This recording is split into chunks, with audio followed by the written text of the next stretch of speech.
We just got back from New York Climate Week, where Steve and his co-authors, Renat Heuberger and Marco Hirschbrunner, launched their book, The Carbon Paradox. The launch was a stunning success.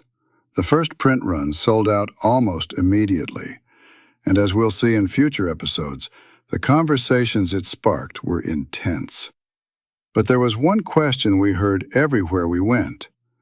When's part 2 of the Michael Greene interview dropping? And that's wild, because part 1 came out way back in December 2024. Michael Greene is an American who has been developing carbon projects in the Brazilian Amazon, who was profiled in the Washington Post under the headline, How Carbon Cowboys Are Cashing In on Protected Amazon Forest.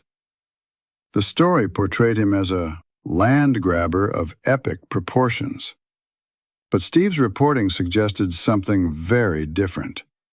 That Michael had, in many ways, been unjustly pilloried. At the time, Michael promised there was more to come. And now, almost a year later, here it is. And it does not disappoint. In the first episode, we explored how he launched his first RED Plus project. That's reducing emissions from deforestation and forest degradation, plus enhancing carbon stocks, in the municipality of Portel, Pará State. We also heard how an embezzler inside his own company tried to sabotage it from within, and how he found himself entangled in a swirling mix of allegations, lawsuits, and misinformation. Today, things get even darker.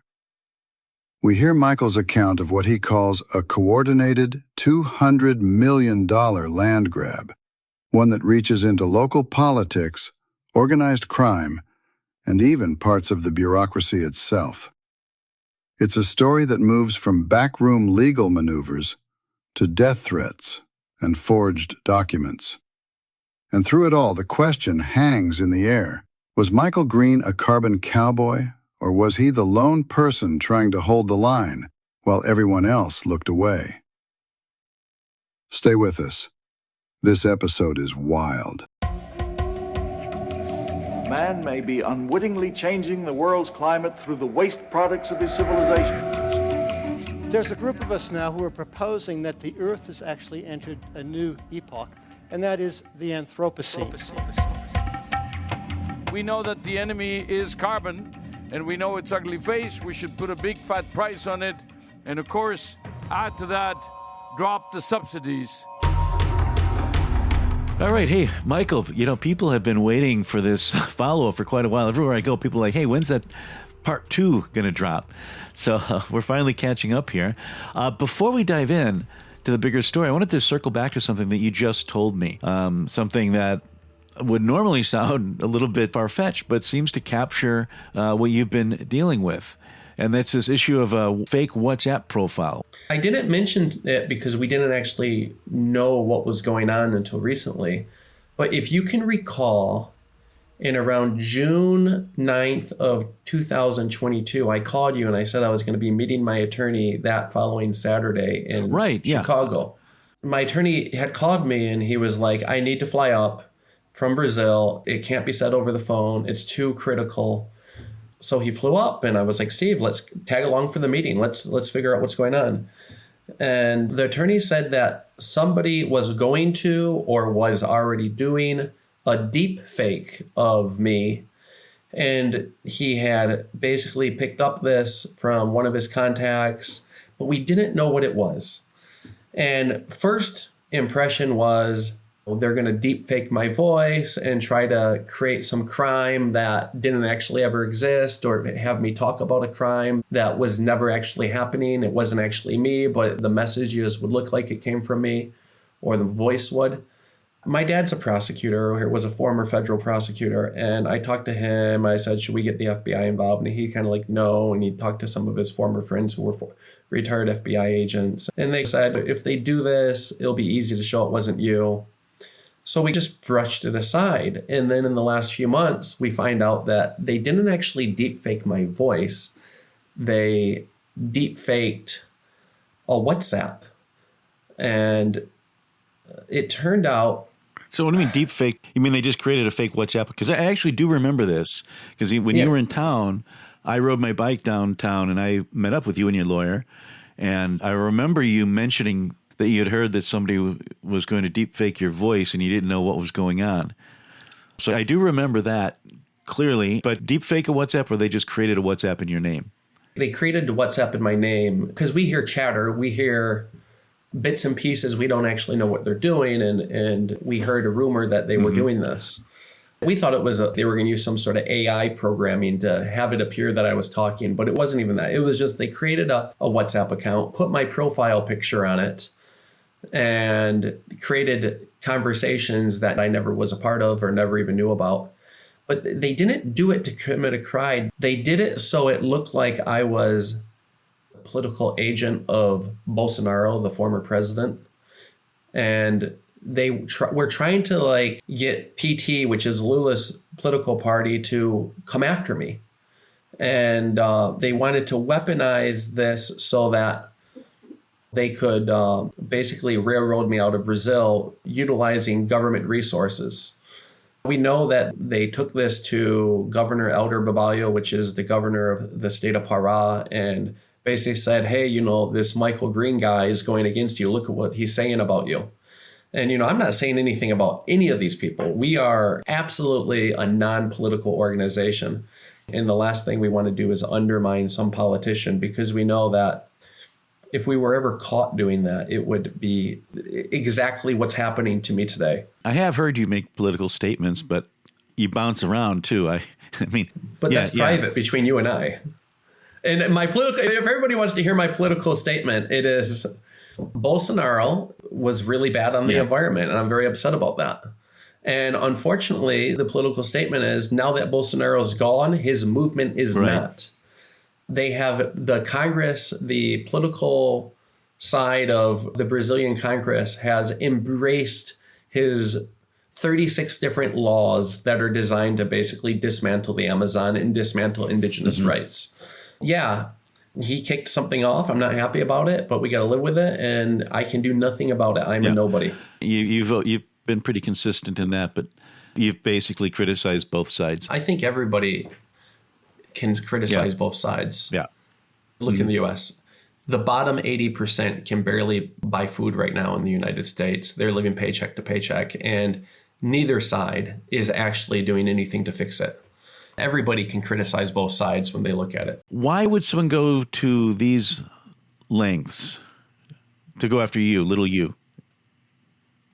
My company had accumulated about $220 million in real estate holdings in Brazil. This is my Brazilian company. It's not a U.S. company. It was held in 9 different investment holding companies. And that has all been stolen now. So the perpetrators of this massive crime needed to remove me from the chessboard. And they needed to have political backing to do this so that they could land grab. Now, I can certainly say I highly doubt the politicians who targeted me and the prosecutors and Policia Federal actually knew what the end game was. And the end game was to steal this $220 million. But they were tools to basically remove me from the game.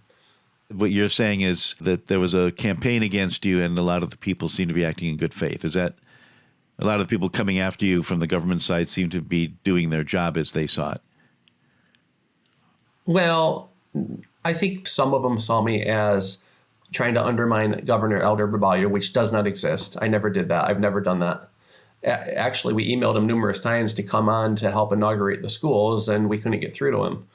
And, I think Michael's doing these schools to make you look bad because he's building more schools than you, for example. They were using that to undermine my relationship with the state government of Pará. But there's so many variables at play. We did 14 indigenous projects. We weren't the trailblazer because the Surui project was the trailblazer in that. But we were the first one to really do it in mass, where we had numerous projects. And when these projects were getting verified, is the same time that the government is beginning to launch a jurisdictional project. So the government, especially the state of Pará, wanted all these indigenous lands to sign up to a government program. We believe they're still today trying to cancel my contracts with the indigenous so that they can sign them up with a different developer or something. And we can get into that. Yeah, and I dove into the deep end there. Probably not the best way to open something, but let's go back to the beginning because I think that will help out. And I know we'll probably cover some stuff we covered in the first episode, but let's go back to the Rio Anapu Red Project and the vision for that, because this, I think, will set the stage. And again, I know we covered some of this before, but not everyone listening to this will have heard the first episode. Right. There's a landowner named Jonas Morioka. I signed a contract in 2012. He had owned the land since 1990. And the previous owners for this land before Jonas Morioka goes back about 100 years.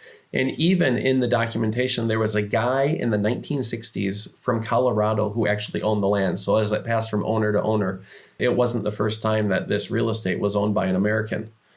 The region of Portel, where it's located, is plagued by illegal loggers and land grabbers. And really, Red Plus offered UN back tour to protect high-risk areas. It was really a good thing to have Red here. Okay, now, what were the main threats in Portel when you began? Well, if you listen to the news, they said there was no threat. Yeah. I should say the fake media, but it was under threat. Yeah, we don't use Portel that term. Bad people use that term, but I'd say certain incompetent media.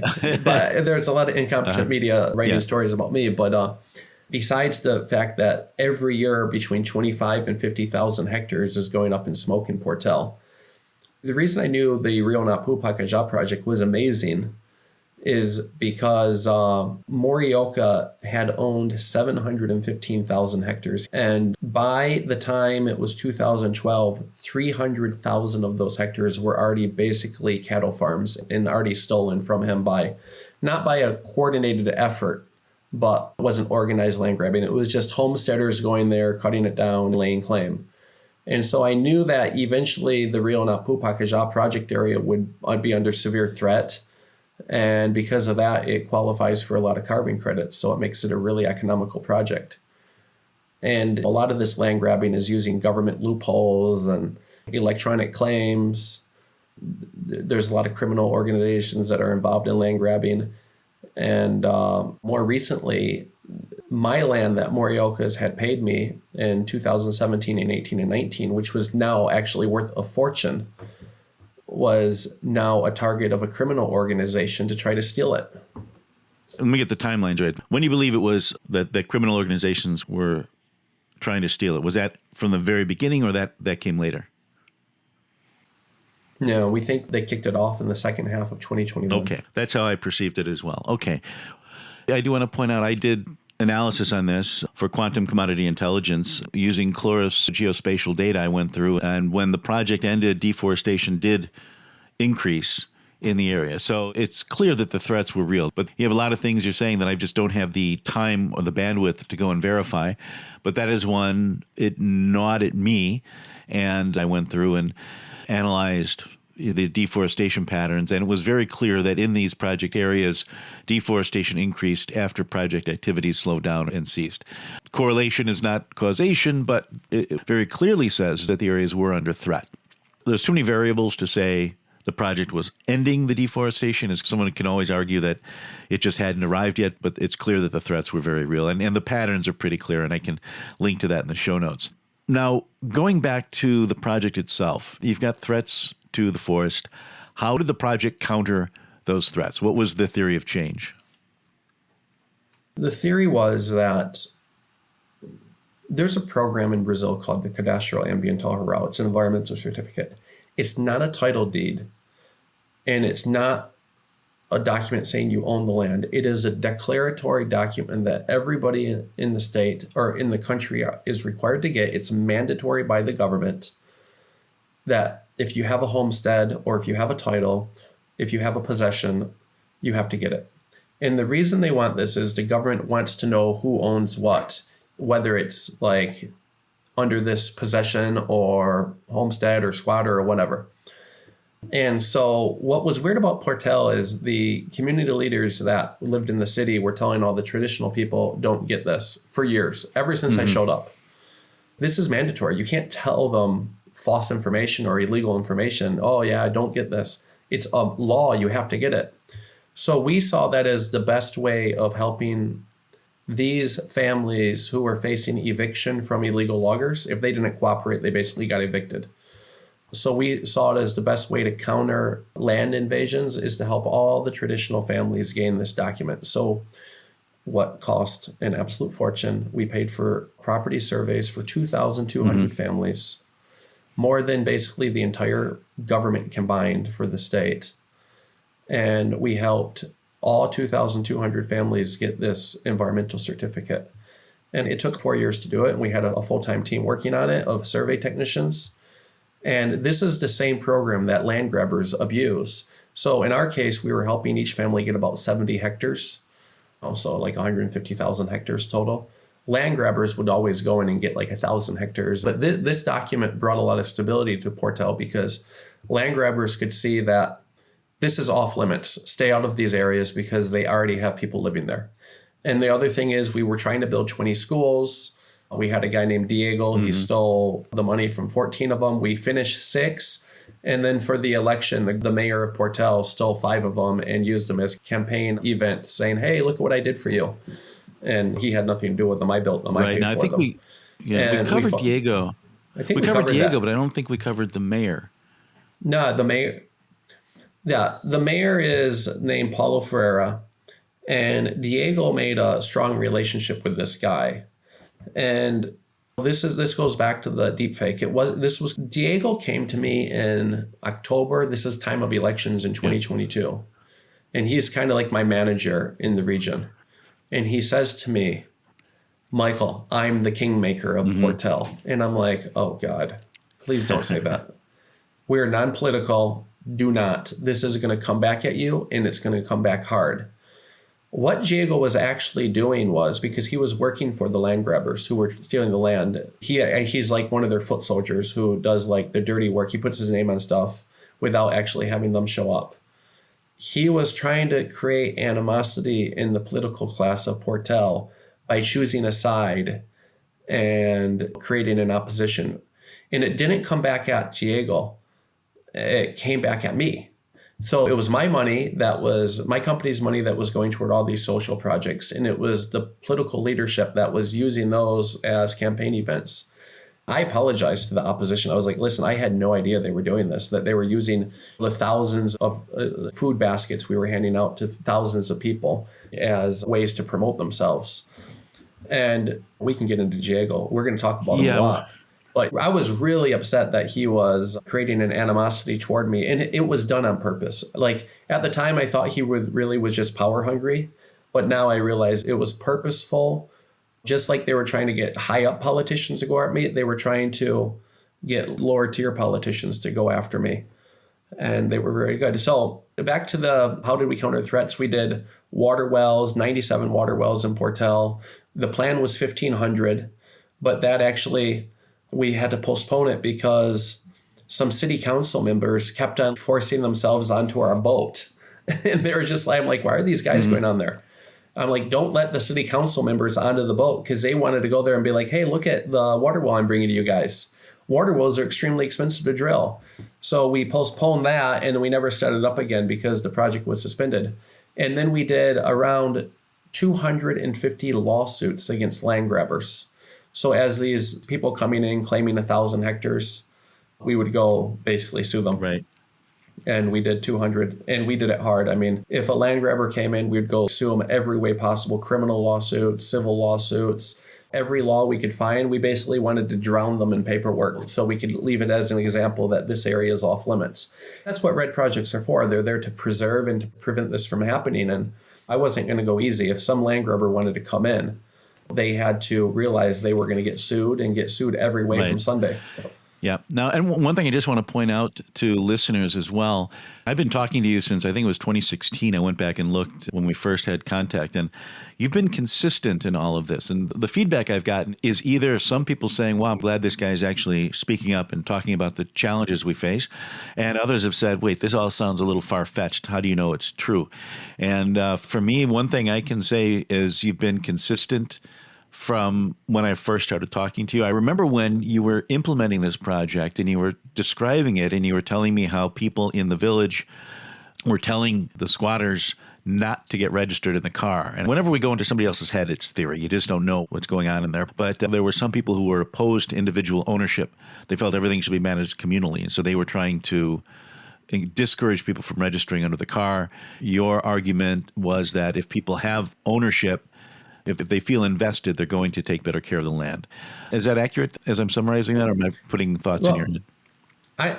Yes. Let's go to the economy of Portel. 96% of that economy is logging. So all of the facets of society, all the existing charities, who are Brazilian charities, not foreign charities, all the associations, all the unions are all intertwined in the logging sector. That's how it's been for the last 50 years there. And so we come along with like, hey, we're a charity, we're an association against logging. You know, we're not like saying it shouldn't happen. We're just saying it has to happen in a careful and methodical way that doesn't hurt the environment and doesn't, trample on people's rights. What I concluded, the people who were saying to the community not to get it were these unions. They were saying, don't get the car. This is bad. You have no right. You don't own the land. And what it really was a lie. They were lying to them because they need to make sure the population was weak so that these loggers could continue their standard operating procedures, which was to continually harvest, not compensate the population, and steal. They can say ideology. They could say, oh, we want communal control. Oh, we want this. But here's the fact. 91% of the people signed up for individual. And I said, after I get you the car, I'm going to figure a way to try to get you the title. They all signed up for that. So when you get 91% success, it's clear that the population didn't want communal. Some of the leaders wanted communal ownership, but the population did not want communal.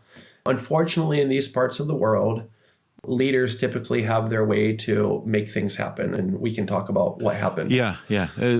Not to digress, but it's interesting how the dynamic plays out so differently in different parts of the world.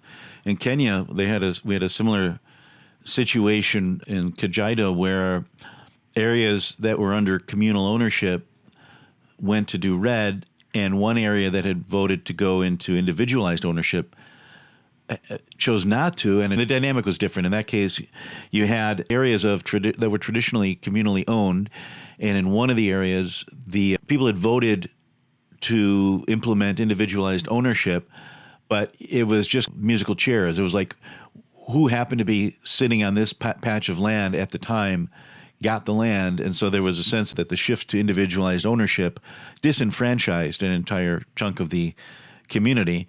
And a lot of people got shafted, I think. But what was interesting there was that when Red Plus came along, Red got blamed for this, even though it happened in the 90s.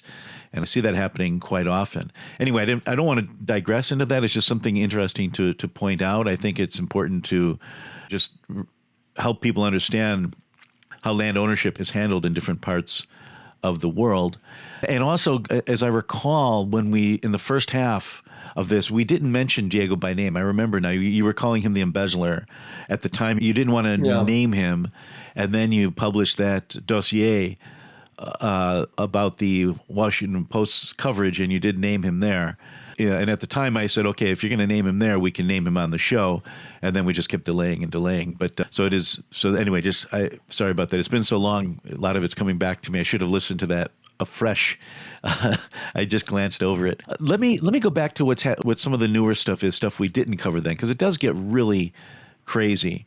When did you first notice unusual things happening? The Rio Napu Pacajá project was done in September of 2021. Explain the timelines again, because we talked about the project beginning.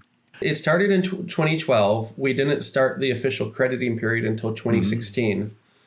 And I just didn't have the money at the time. I have a client. It's the Mormon Church.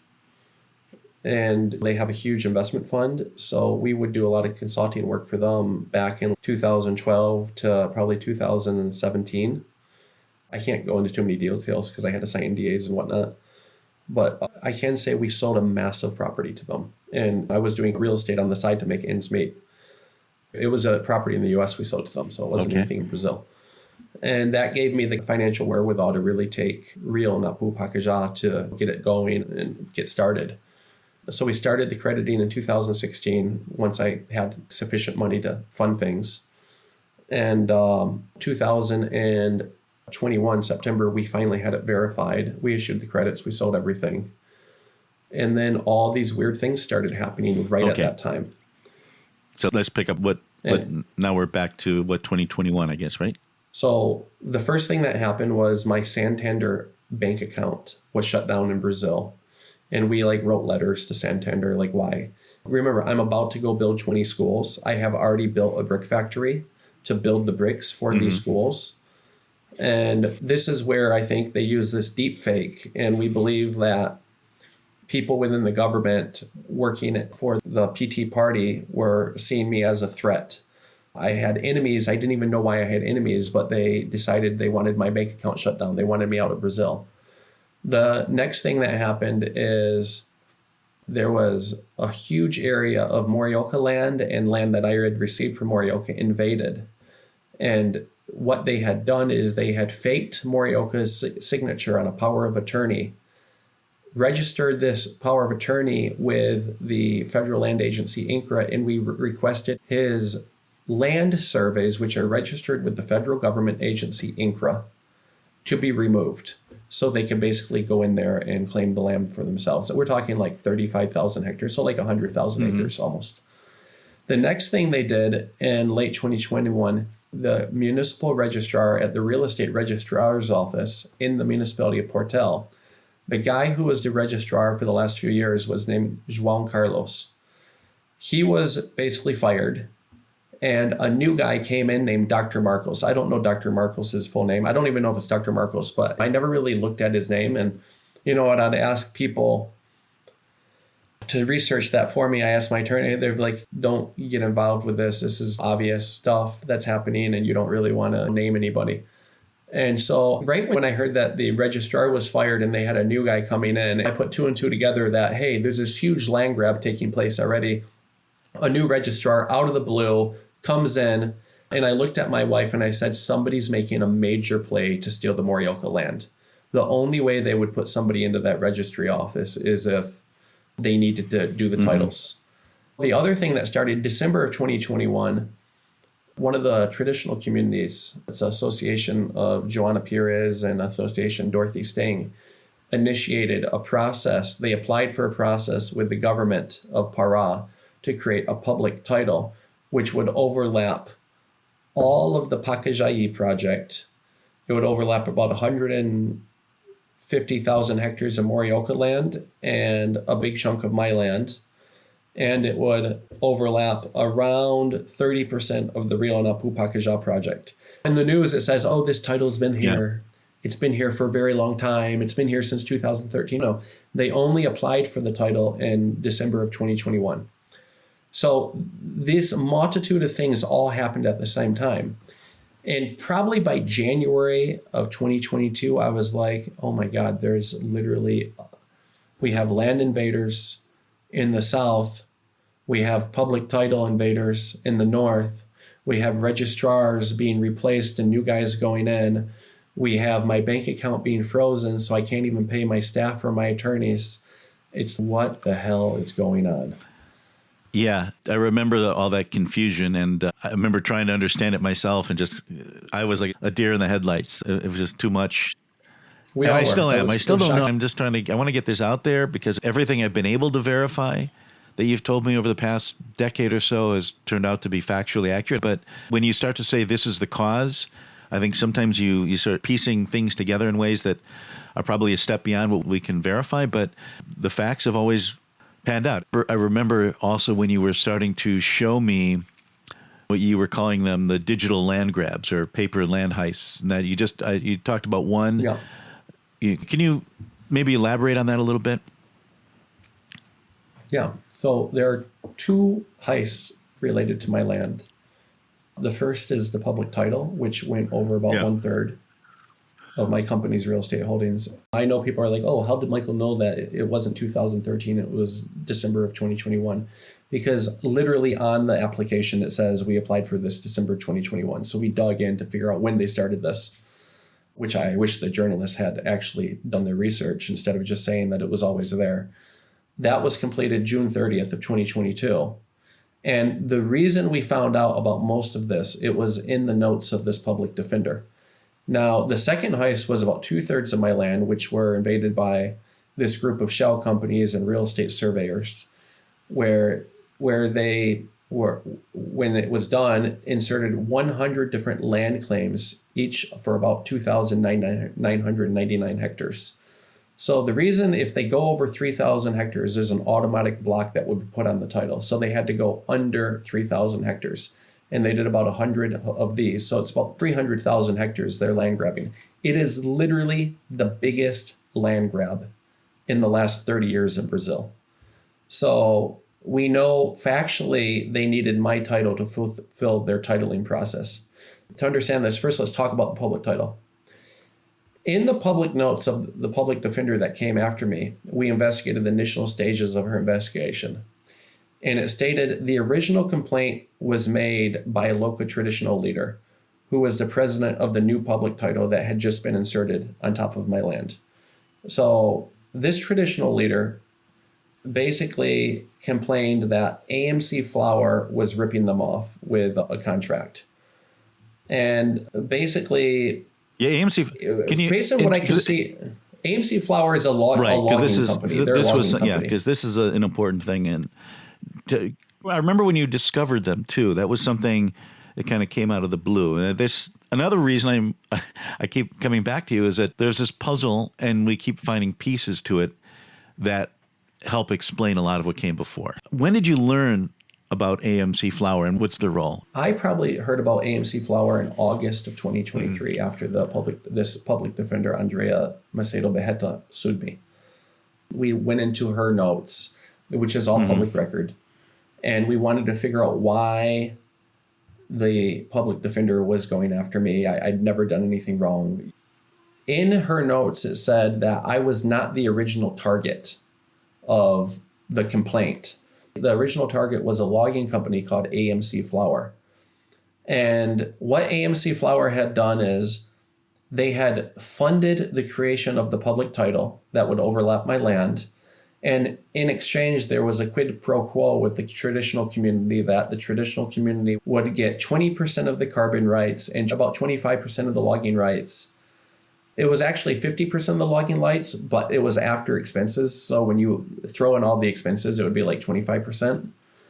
And now that the traditional community had their public title, they basically were like, hey, we're getting ripped off here by the financial backer of the creation of this title. And so the title was created for the purpose of logging and carbon. And that was the original complaint. And we found this in her notes.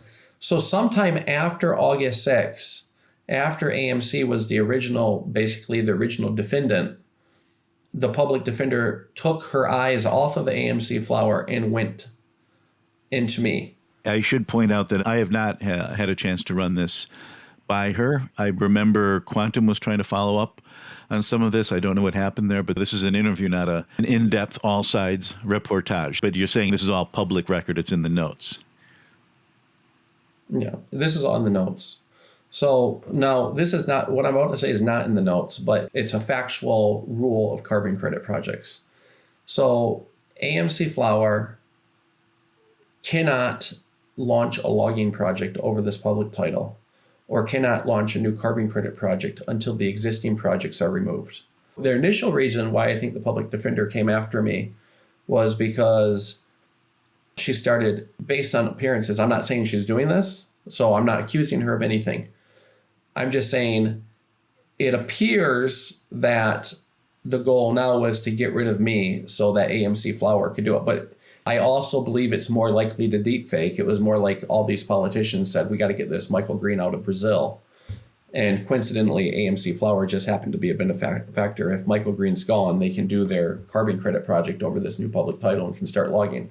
So the first shot across my bow that the public defender did was to send Vera an email in early 2023 demanding the carbon credit projects are canceled. And clearly, AMC Flower seems to have the right, even though the traditional people are against that right, to develop this project. This shot across my bow failed. My attorneys, the prestigious Fernando Furiella, a top attorney for the World Resource Institute, Greenpeace, the Nature Conservancy, wrote Vera and stated things are in order and provided a very long legal brief of the situation and my title situation. So Vera actually did suspend it on that first email, but then unsuspended it in May.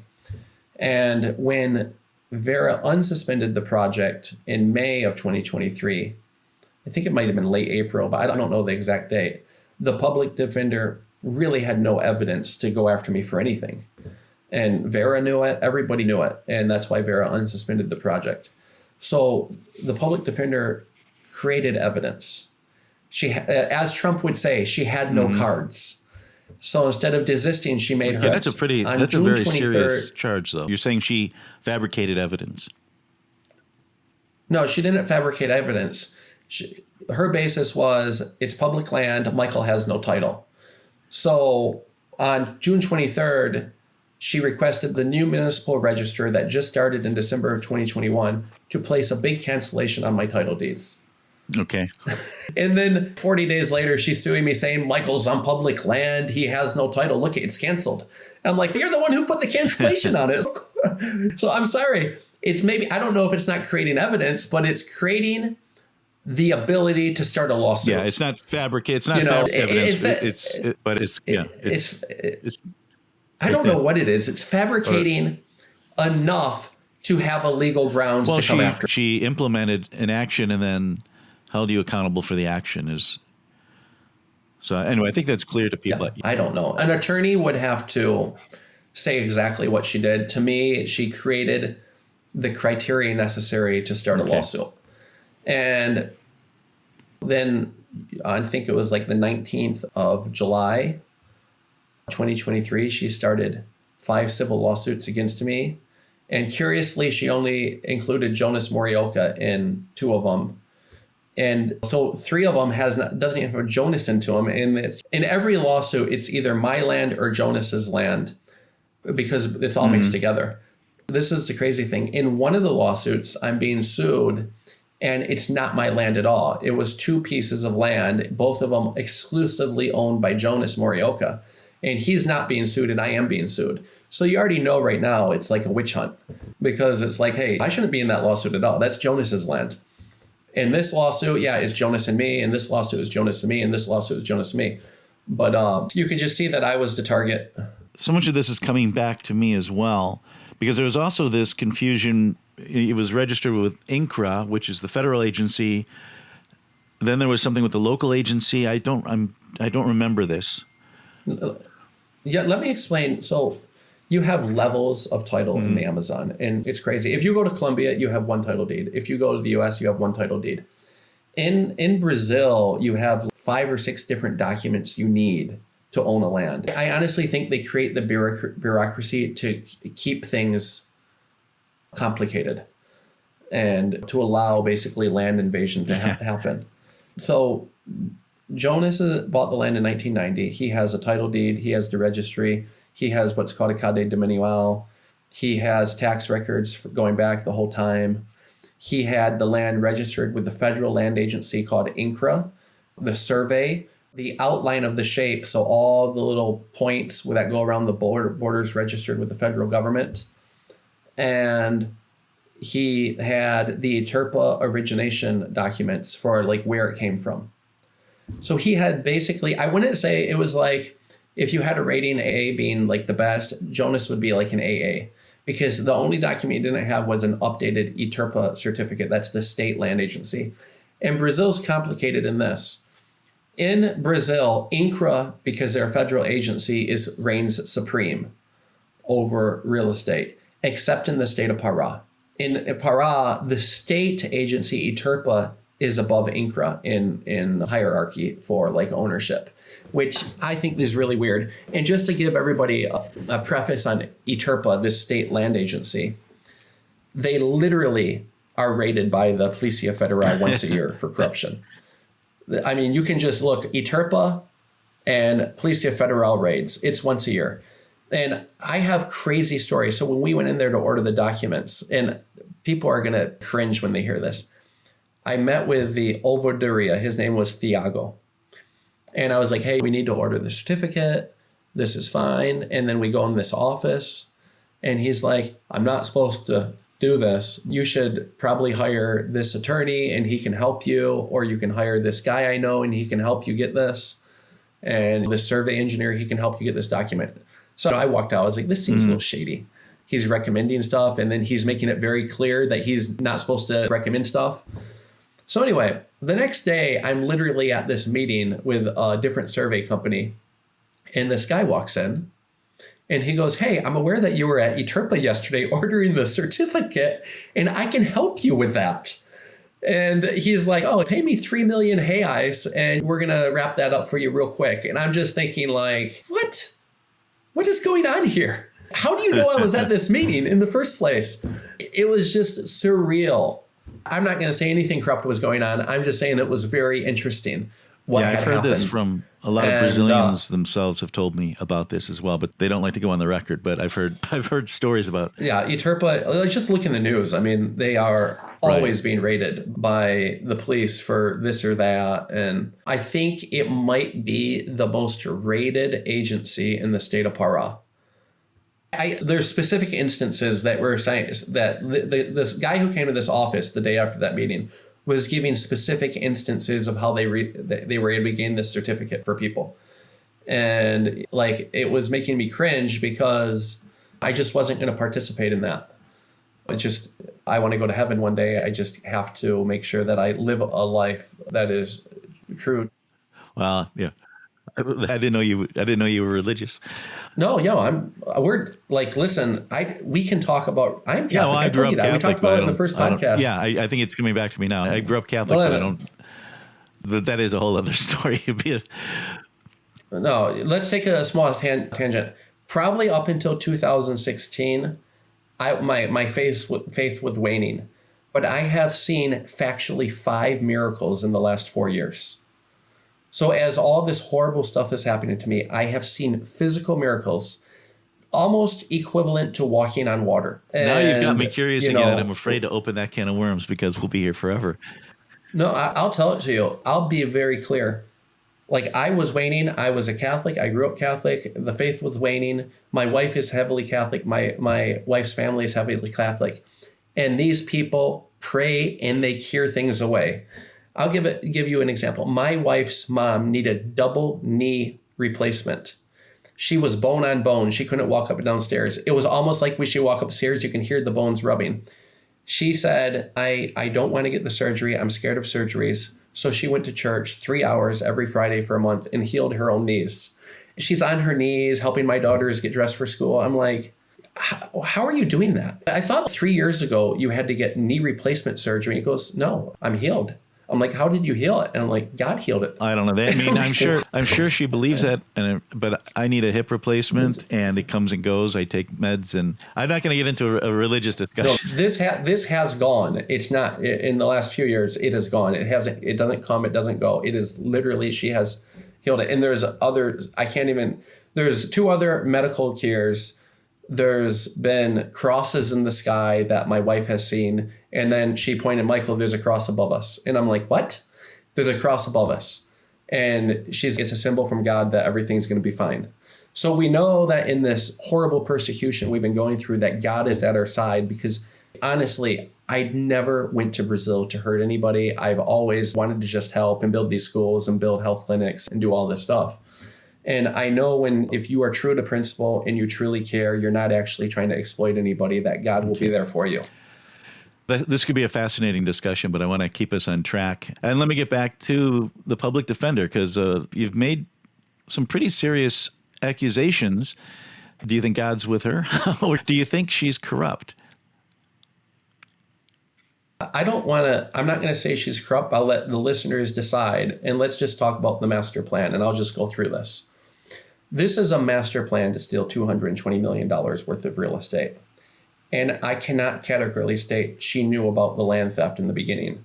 But she knows now, as we entered my title deeds into the lawsuit she has against me, as like my evidences. Also, we entered the full report of the real land grabbers, who they are, all their shell companies, how much land, how many individual titles. So she factually knows that there's a real land grab going on.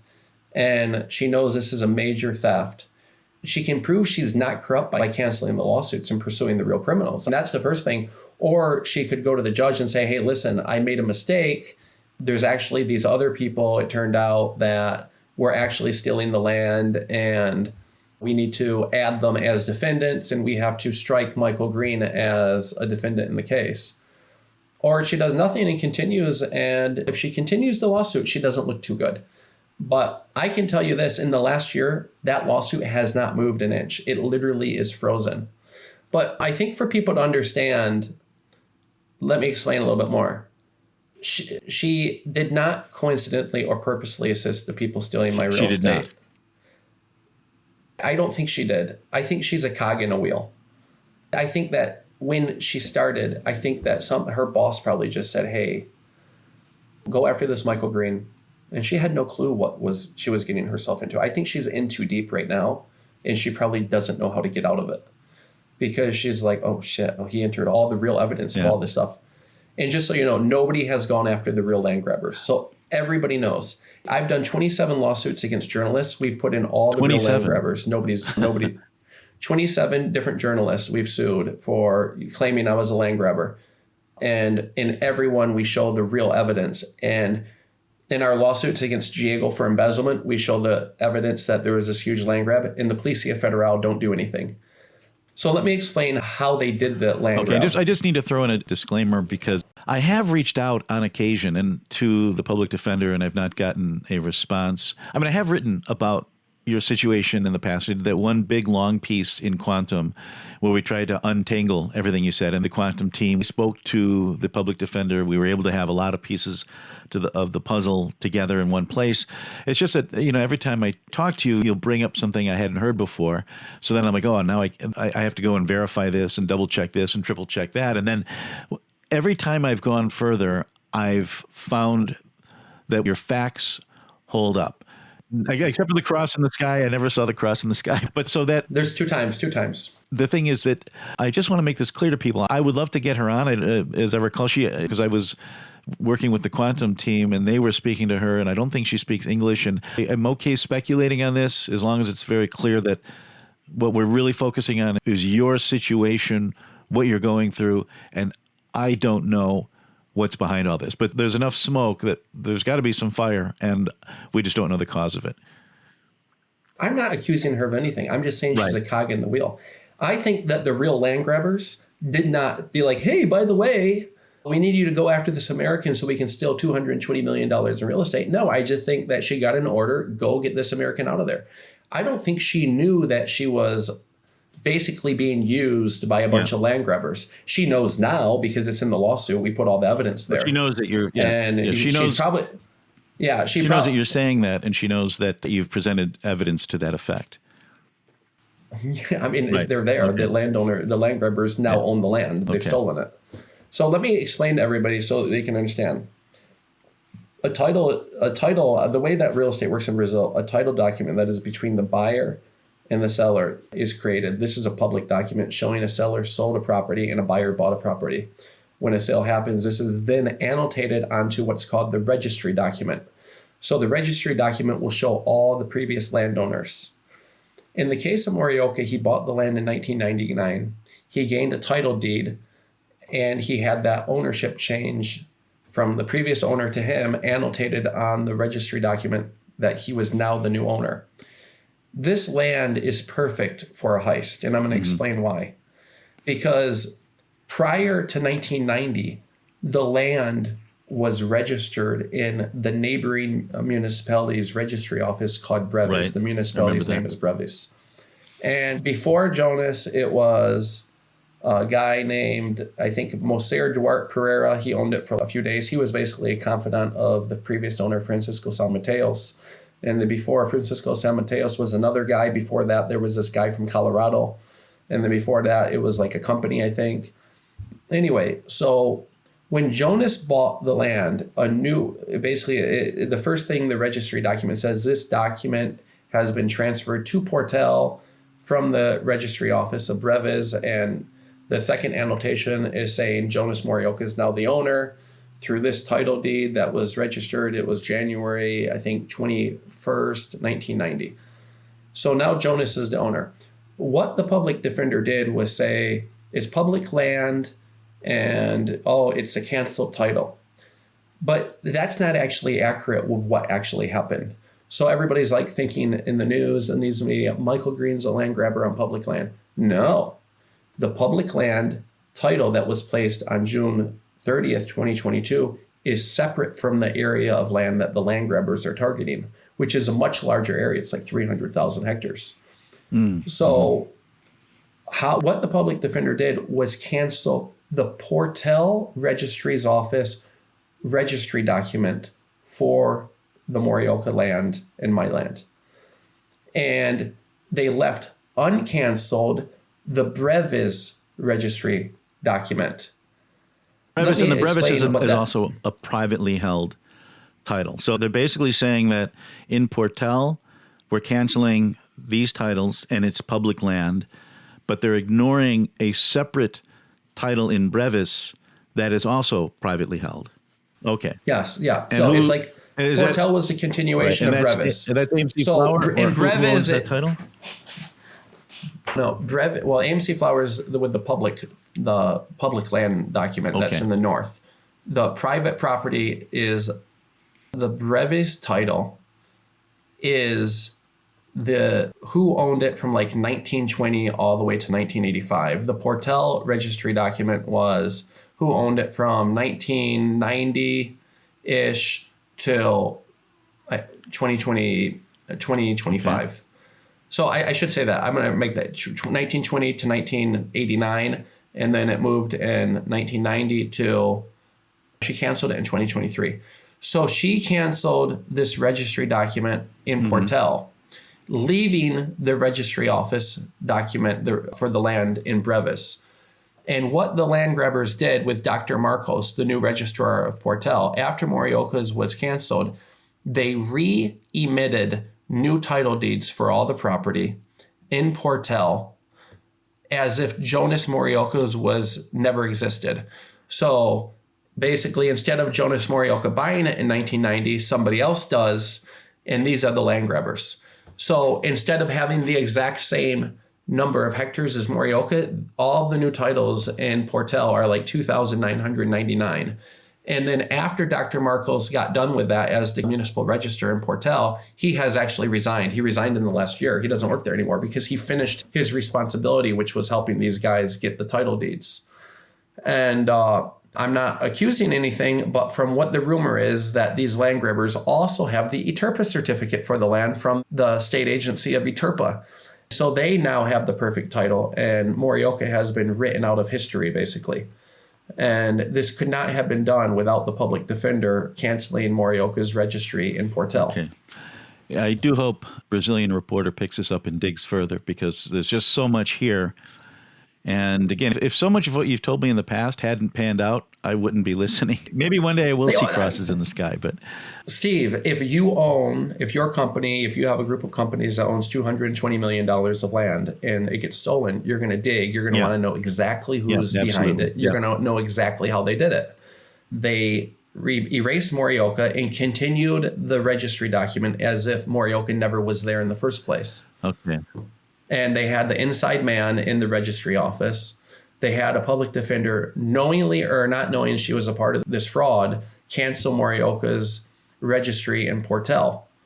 I'm not saying she knew. I don't think she knew. I think she was just being a good Girl Scout and was like, hey, I'm being told to get rid of this American. Let's get rid of this American. He's violating people's rights. That's what maybe she's doing what she believed was the right thing to do. When she launched it, she worked for a man named João Ladle, which our research actually said that João Ladle, he was the head of the State Public Defender's Office. By the way, our research is so good, we found out he has an American girlfriend.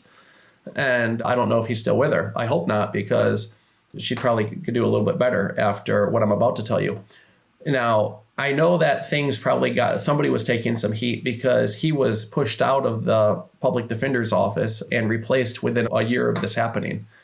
So I don't know if she got the order from him or what, but I think that somebody realized that something funny was going on and wanted to start covering things up by getting rid of this guy and making sure that he wasn't running that office anymore.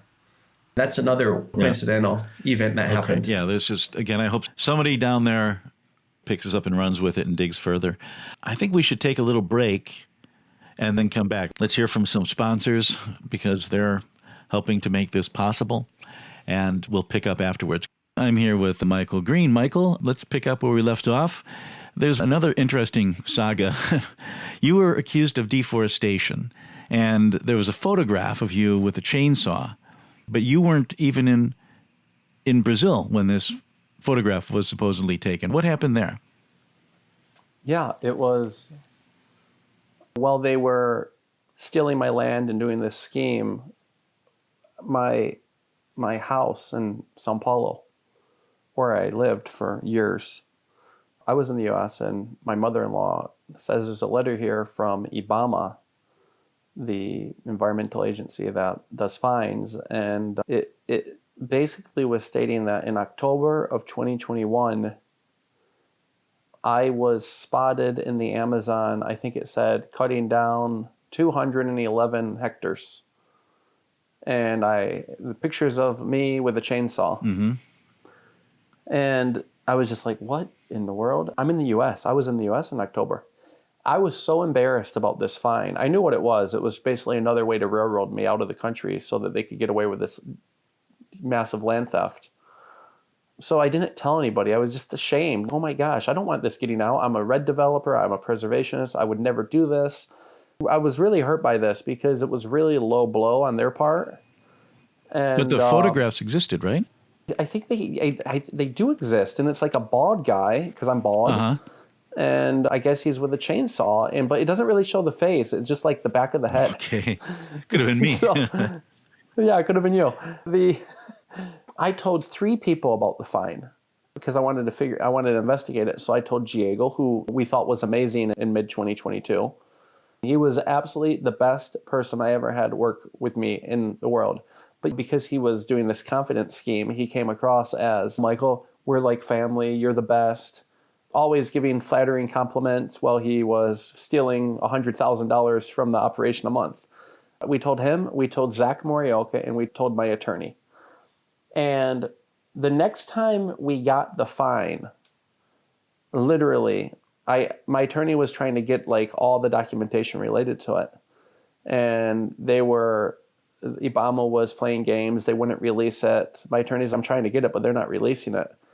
And the reason that they were dragging their feet on releasing all the evidence and all the proof is because somebody had alerted them.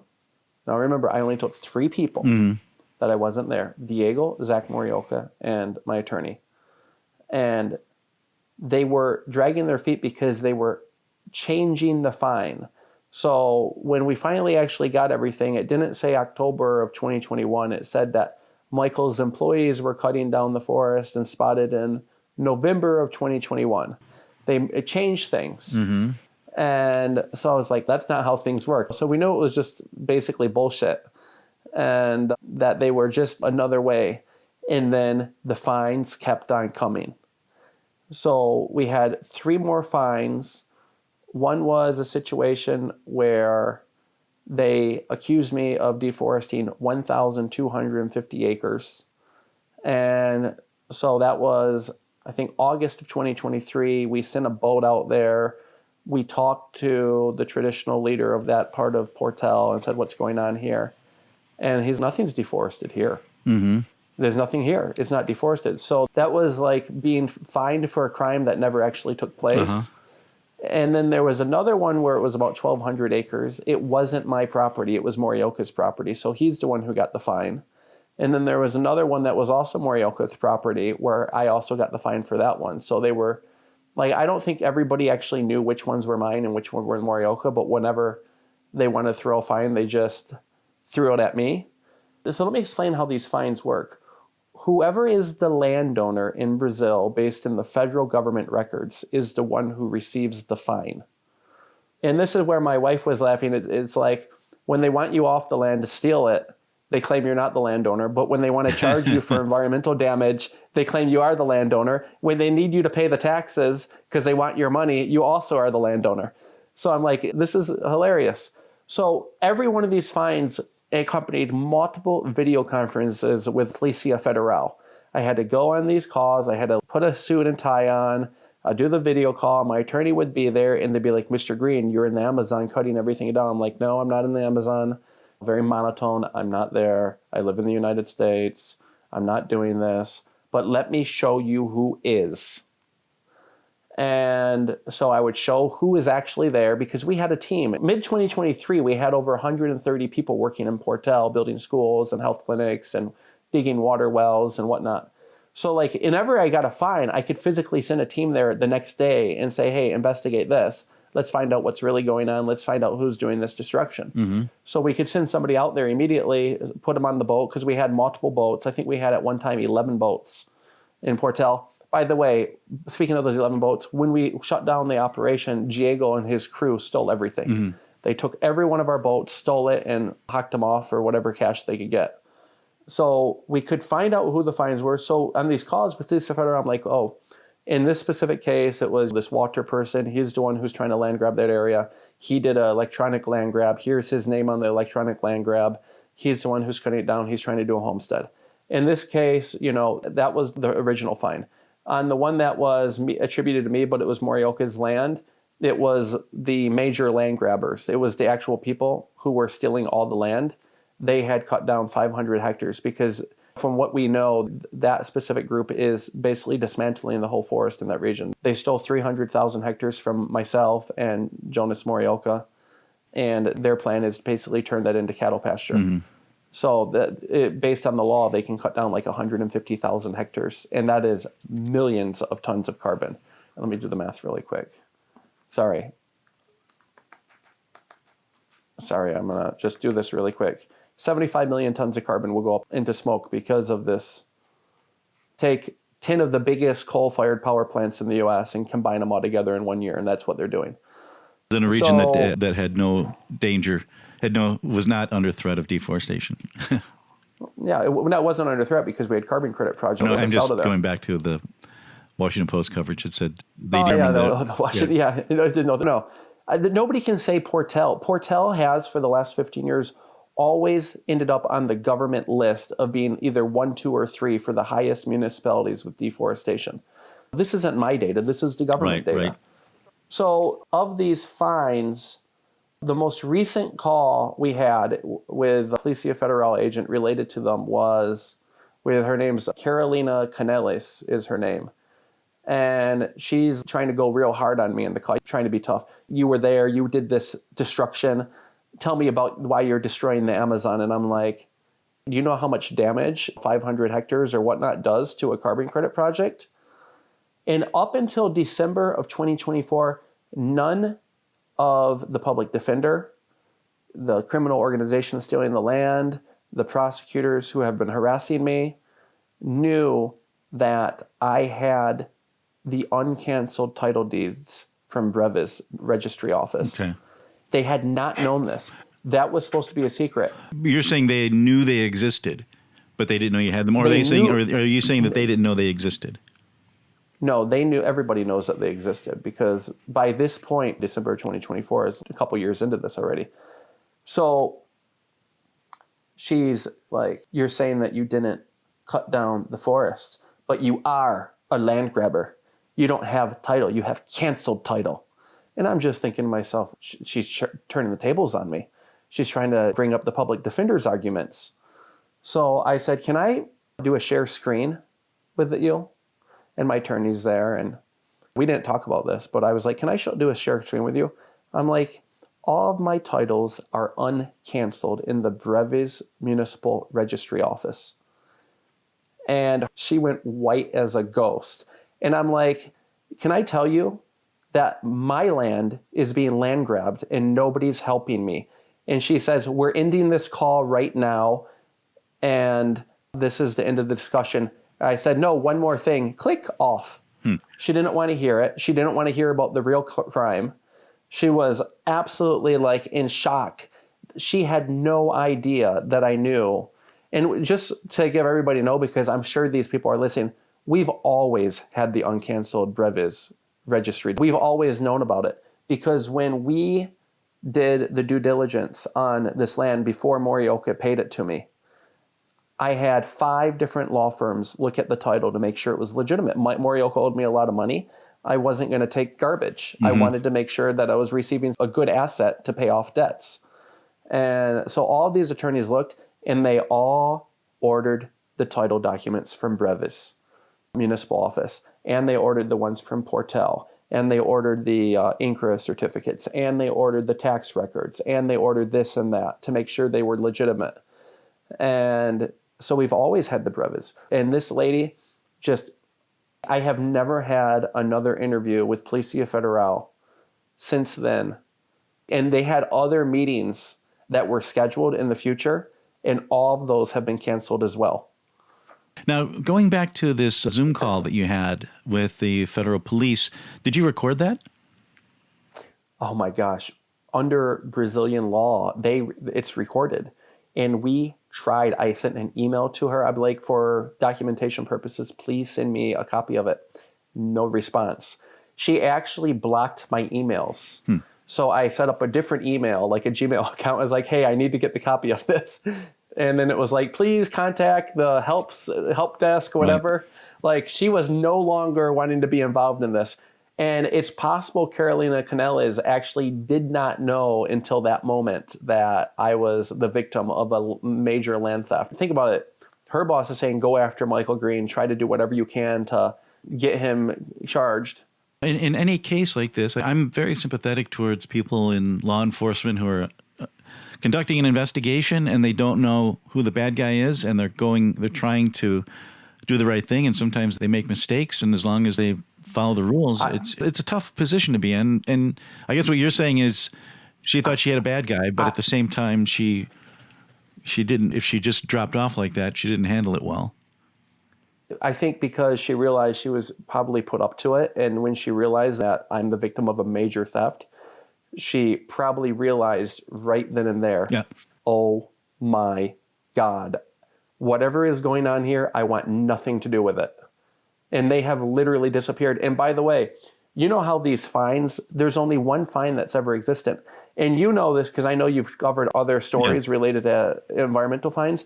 None of these fines are ever supposed to disappear. Right.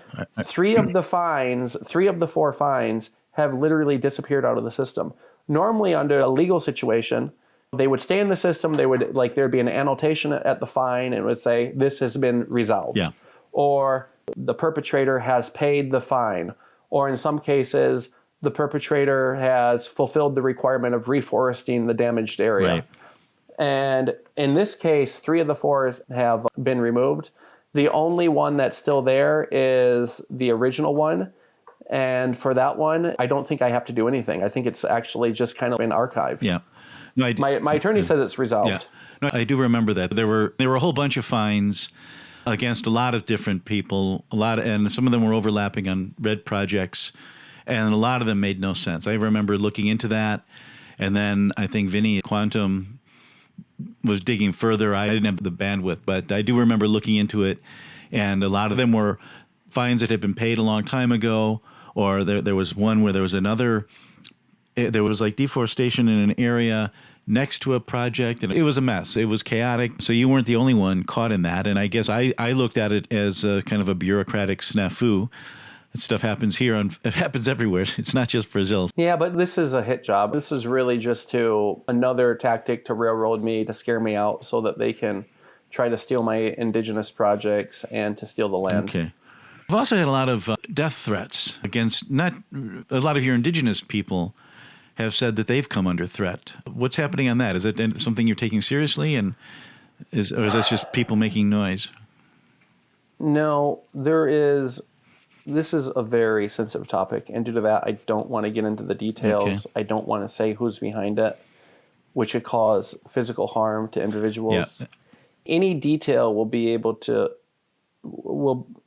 place the person who made the threat in a corner, and they are more likely to lash out if they feel trapped or feel they will be exposed. So, however, here's a fact. 2 attorneys that were working for me have fled Brazil. They're no longer in Brazil. I'm not going to say where they are. Another attorney for a client of mine has fled Brazil, and 1 attorney quit. And all of the indigenous projects have been threatened by prosecutors to cancel my contracts or face problems in total violation of the recently passed law. And it's clear that the goal of the prosecutors are to act as a tool to help another developer come in and basically replace me to try to get a hold of their credits. Here's the thing. Let's go to Diego, for example. When Diego was working for me and we were getting really close to approval of the projects, Diego told the Santa Larga that right when the projects are done, you're going to give me the password for your eco-registry account where your credits are going to be held, and I'm going to be managing the credits for you. And so the Santa Larga called me up and was like, hey, what's this thing about Diego holding the credits and managing? I'm like, I have no idea. And we were already investigating Diego at that time. So Diego's plan with all of the indigenous projects were to basically take over the credit account and basically control all those credits. And I told the indigenous, you never give out your password to anybody. Mm-hmm. You only, if we need to do like a modification, we can do a share screen, we can help you do it. If there's something that has to be done inside your account, you share the screen and we'll help you and guide you. But you don't give that password out to anybody because a lot of people are going to try to steal these credits. So we knew Diego's plan was to take over the projects and kick me out right when the projects were approved. We told Diego, right when the projects are done, we're going to be transferring the projects over to the indigenous account, all their credits, and then our 30% will stay in our account. He said, oh, you can't do that. That's illegal. You can't be doing your 30% that way. And what Diego's real plan was to basically steal our 30%, steal all the credits, and then take over the projects with his group. And his group is the same group that's stealing the land, from what we know. We don't know who they are. We have our suspicions, but we have no evidence. Back to the threats. Yeah, so still today, this group is using prosecutors to try to cancel my contract so they can come in and take over those projects. And that's 2 years it's been going on. Prosecutors call up the indigenous saying, you need to cancel the contract. Michael Greene can't be your developer. Ag4 and Indigenous Carbon, you have to cancel all your contracts with those companies. And the indigenous are like, why? He's a consultant. He's a third-party consultant. Oh, because he's violating your rights. And they're like, yeah, but we own our project. We own the credits. Michael's just a third-party consultant. He writes reports. He doesn't violate anything. So they're still being threatened. And we have a project right now we're not even launching because I'm not going to say the prosecutor's name. The prosecutor told the traditional leader, if you work with Michael Greene, we're going to throw you in jail and file criminal charges against you. And these traditional people are just, we like Michael because he lets us own our own projects. Steve, the way I do this is the way it's supposed to be done. Yeah. I'm a consultant, they own their project. I'm a consultant, they own their credits. I'm a consultant, they control their bank account. I'm a consultant, I don't tell them what to do. I teach them about sustainable development goals. I teach them about how the procedures work. I teach them about verification reports and validation reports, project documents and monitoring reports, verification statements. I teach them about the table. I've given them to use to borrow our intellectual property for calculations, which is, it's better than anything else in the industry. And that's how we can pump out projects because most companies get stuck on the calculations. And I know that for a fact because as I've downsized my company, I have a lot of employees working at other companies now. I'm not going to say who they are. And they tell me, they come back, and I'm like, and I always like to know what's going on with other companies. I'm like, so how's the calculation department at your company? They're like, Michael, I'm going to be honest, it's non-existent. We have to outsource it because really nobody knows what they're doing at this developer. So I think that our acknowledgement of the indigenous rights has, and the way that we do it right, where they own it, has I don't know. Yeah, no, I've been on calls. I've spoken to many members of the Cinta Larga, and at least the people I've ended up communicating with have said the same thing you're saying. The evidence, what little evidence I've seen aligns with what you're saying, but I don't know everybody. I don't know who's behind it. I know that there's foot soldiers. We know the straw man. Jago is a straw man for somebody else. He's being directed. He's the puppet. There's a puppet master behind it. These prosecutors and public defenders, they're just taking orders. They don't know. They're doing their job. They don't wake up one day and be like, I'm going to help this corrupt official or corrupt person steal Michael Greene's land. They're just getting ordered, hey, railroad this American. We don't want him in Brazil. Let's do whatever you can to get him in trouble. I think that they're just civil servants doing their job. And like I said, the public defender, I'm not saying she's corrupt. I'm saying that somebody put her up to it. And after the fact, she certainly knows that I'm a victim here, but she hasn't done anything to stop, which makes me question that. We are coming up against a hard stop, but let's get into the big issue that kind of made you famous, the Washington Post. You published this dossier, which I can make available in the show notes, but why don't you tell us here briefly what was wrong with the Washington Post story? So the Washington Post story publishes a piece in July 24th, 2024, and it basically said that every project in Brazil is on public land and that there's no threat to public land. They said 6 or 7 times size of Maryland. So we added up. I had my team, I'm like, add up every hectare for every red project in Brazil. And it would have been like every project in Brazil at the time. So they're basically trying to destroy the voluntary red market. And they just made 67 false accusations. I'm violating the people's indigenous rights. I'm doing this and doing that. And they're saying they're carrying the same narrative that public defender Andrea. And just so you know, by July of 2024, all the lawsuits that we have in Brazil show the clear facts that the title wasn't canceled. So Terrence Michael McCoy, the author of this story, really ignored the facts. And they're being sued now by myself and the Cinta Larga. Now, the Cinta Larga case is for violation of rights. It's not a defamation case because they weren't consulted and they said some lies. But my case the Cinta Larga are suing for $40 million. My case is suing for a very nominal value. Washington Post does amazing work. Yeah. And so many of their stories are extremely valuable, except for this one. Yeah. I have a subscription to the Washington Post. So I read do the I. Washington Post. So I just did a very nominal value. I think it was like $340,000. If they took it down tomorrow, I would drop the lawsuit. And I'm not into this for making money. I'm into this for justice and what's right and proper and correct and moral and ethical. And the Washington Post, they got everything wrong. The whole story, everything wrong. Yeah. And here's what's worse. I sent them the dossier that was prepared with the 67 errors, and they ignored. Of all the 50 negative news stories that have sued, most of them have taken it down. Really? There's only 23 left out of 50. Yeah, they take them. They're not going to win. Huh. They accused me of being on public land and a land grabber when I have a title deed. That's defamation. The guy that they got in Portel to say, oh, Michael Greene's abusing our rights, he's violating our rights, he's a traditional person. We had one of our community leaders take a boat over to his house and said to him point blank, do you even know who Michael Greene and Ag4 is?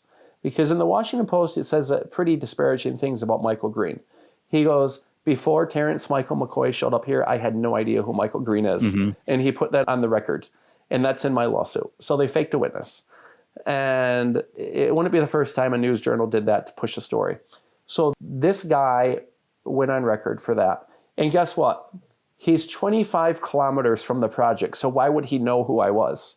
He's not even in the project. He's not even a participant in the project. He's just some guy who they found to talk bad about me. And here's the thing. Here's another thing. The 14 employees that supposedly spoke disparagingly of me, who would not go on record out of fear of retribution.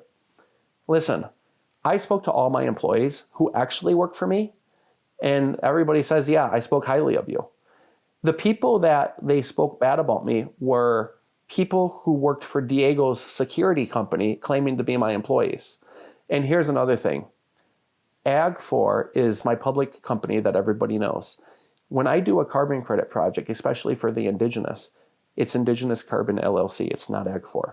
Nobody hears the Ag4. They don't even know what it is. If they research, they can say, I see that I own a company, a carbon credit company called Ag4.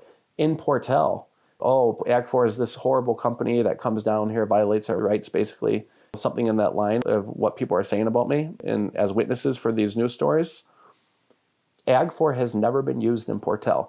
The only place Ag4 is shown in Portel is at each of the schools I built, there's a plaque and it says sponsored by Ag4.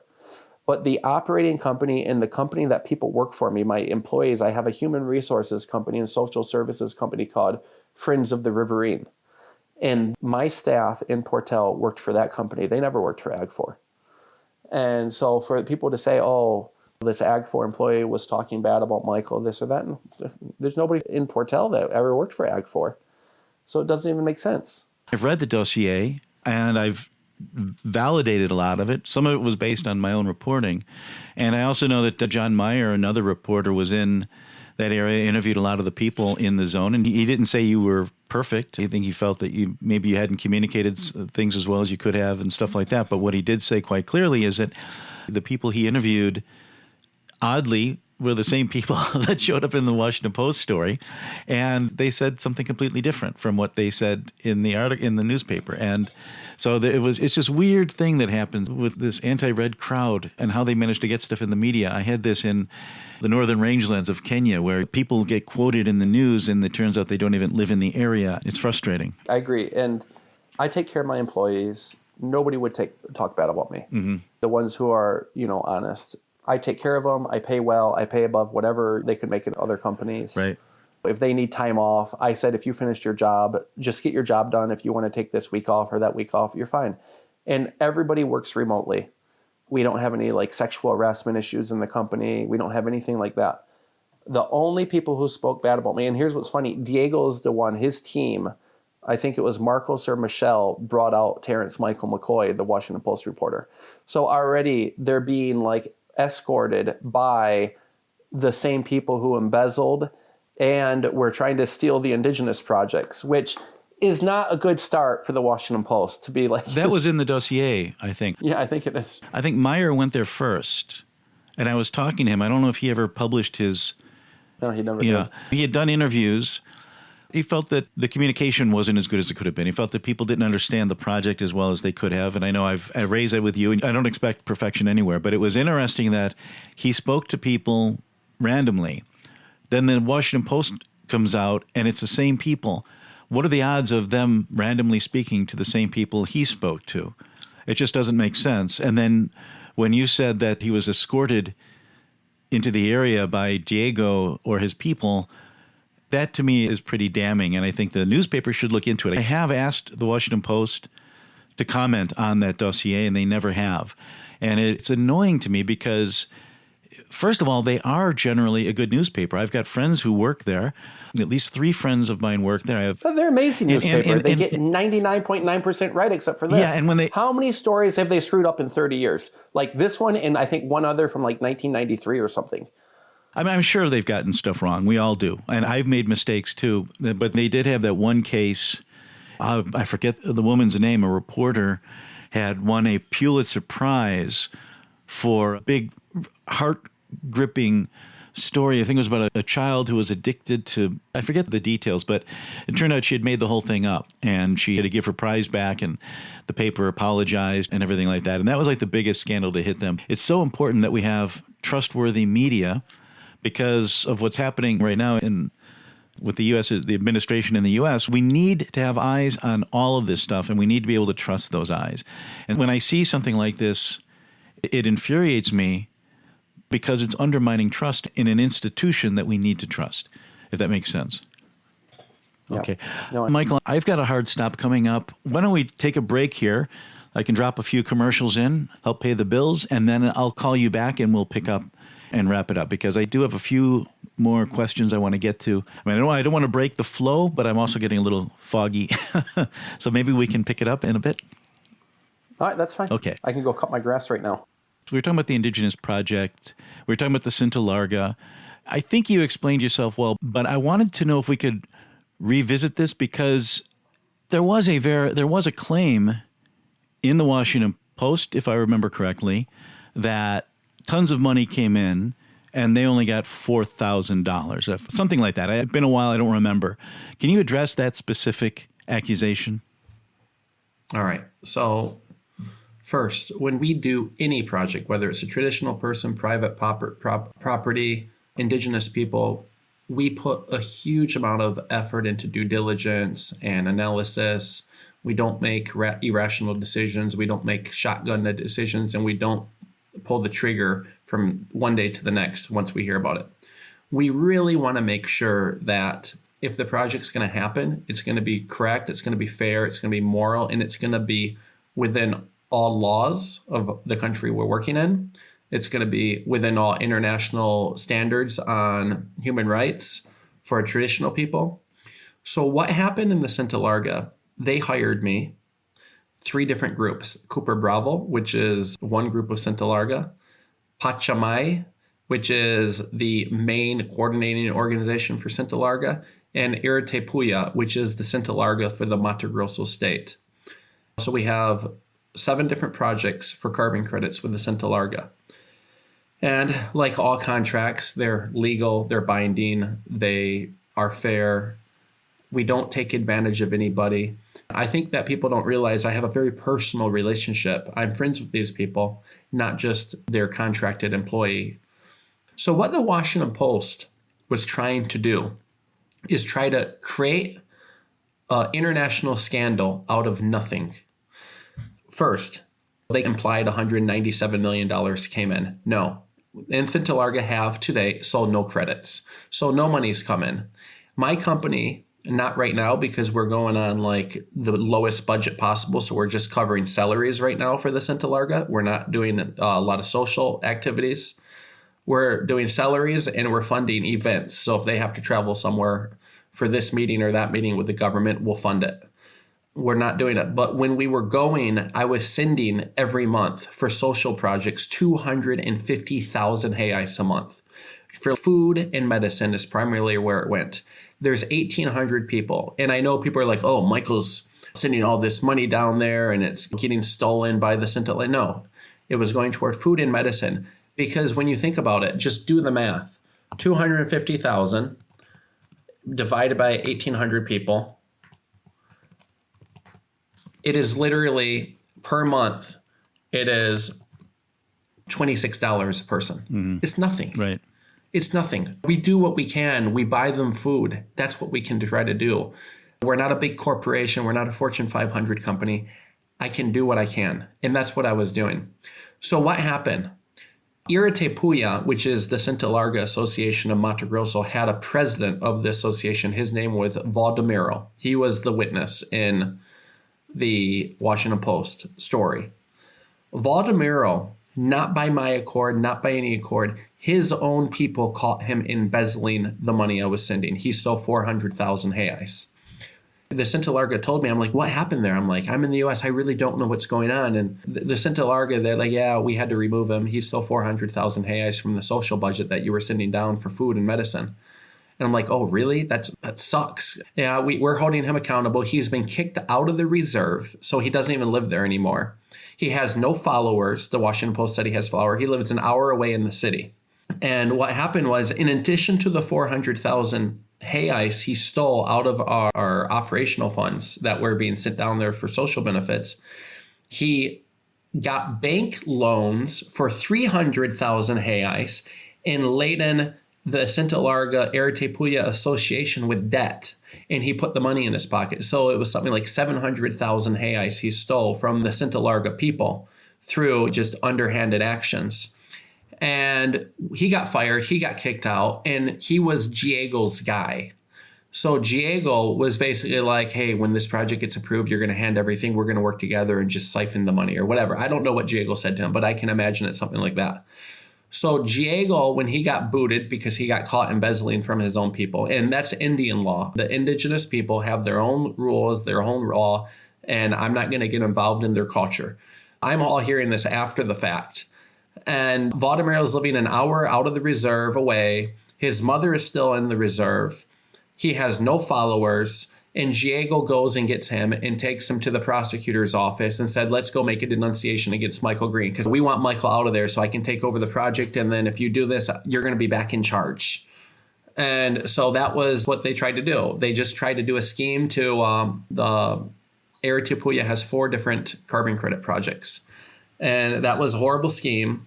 And he's gone. He has no followers. I talked to Jarez, who is the new president of Arequipa, and I'm like, whatever happened to Valdemiro? He's like, he's out. Now, coincidentally, in his denunciation, he said, we don't even want it about me to the Washington Post. He said, we don't even want carbon credits. Now let's go down to the timeline. July 24th is when Washington Post was published. August 8th, there was an event in Mato Grosso involving the Santa Larga Arequipa Association, along with FUNAI, one of the directors or ministers from FUNAI, in Mato Grosso. Which is the indigenous agency, the governmental agency that oversees indigenous relations. That's the governmental agency. And yeah, the government wanted to know their feelings about what they wanted. And there's Valdemiro on recording. The video was sent to me by the Santa Larga. And it's him saying, we want to do carbon credit projects. And I'm like, wait a minute. 10 days before, you're a testimony in the Washington Post saying that Michael Greene's horrible and he's abusing us and we don't want to do carbon credit projects. Yet now you're on a recording telling the government you want to do carbon credit projects. It just seems to me that it's another staged witness. And I have that recording. When we're suing the Washington Post, we didn't even put that in there. Well, if we have to add more evidence, we'll throw it in later. Yeah, just more about evidence how is wrong good. they got there. You know what? I'm going to interrupt you only because there is precedent for this. When I worked with the Sudari, there was a chief named Almir who was the proponent of the project, and they had voted on it and everything, and Henrique was the opponent. And as the project was going ahead, there's a group called CIMI, which I'm sure you know, the Indigenous Missionary Council, started by the Catholic Church to make amends for past sins. I know Henrique had drug and alcohol abuse issues. I don't want to open those wounds too much, but they basically used him, took him to Brasilia, presented him as being the victim of all this, but he was working with illegal loggers. He was the head of the faction that wanted to log. So he was taking bribes from illegal loggers, and he was portrayed in the media as being the great hero, standing up to this evil red project, when in actual fact he just wanted to do illegal logging.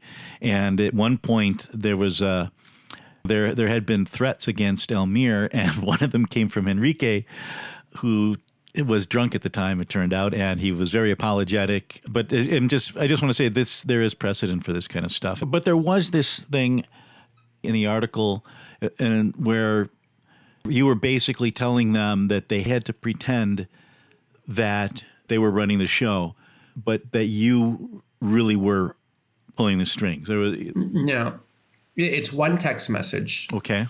Let me explain. Back to the violating of rights, and supposedly I'm running the show. I'm in the United States. I'm not running any show. I'm not there. Diego, he's the same guy who said I'm the kingmaker in Portel, also came to me and said, I am doing everything. Before you showed up, Michael, nothing was happening or whatever. And I'm just thinking to myself, Diego, stop that.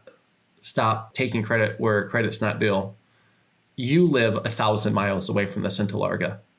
You've been there 3 times. You're not running that project.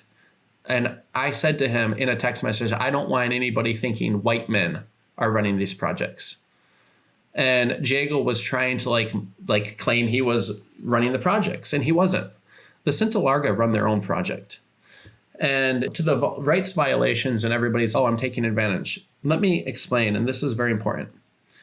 When I contemplated re-signing with the Santa Larga, remember I went to Coyab in 2008.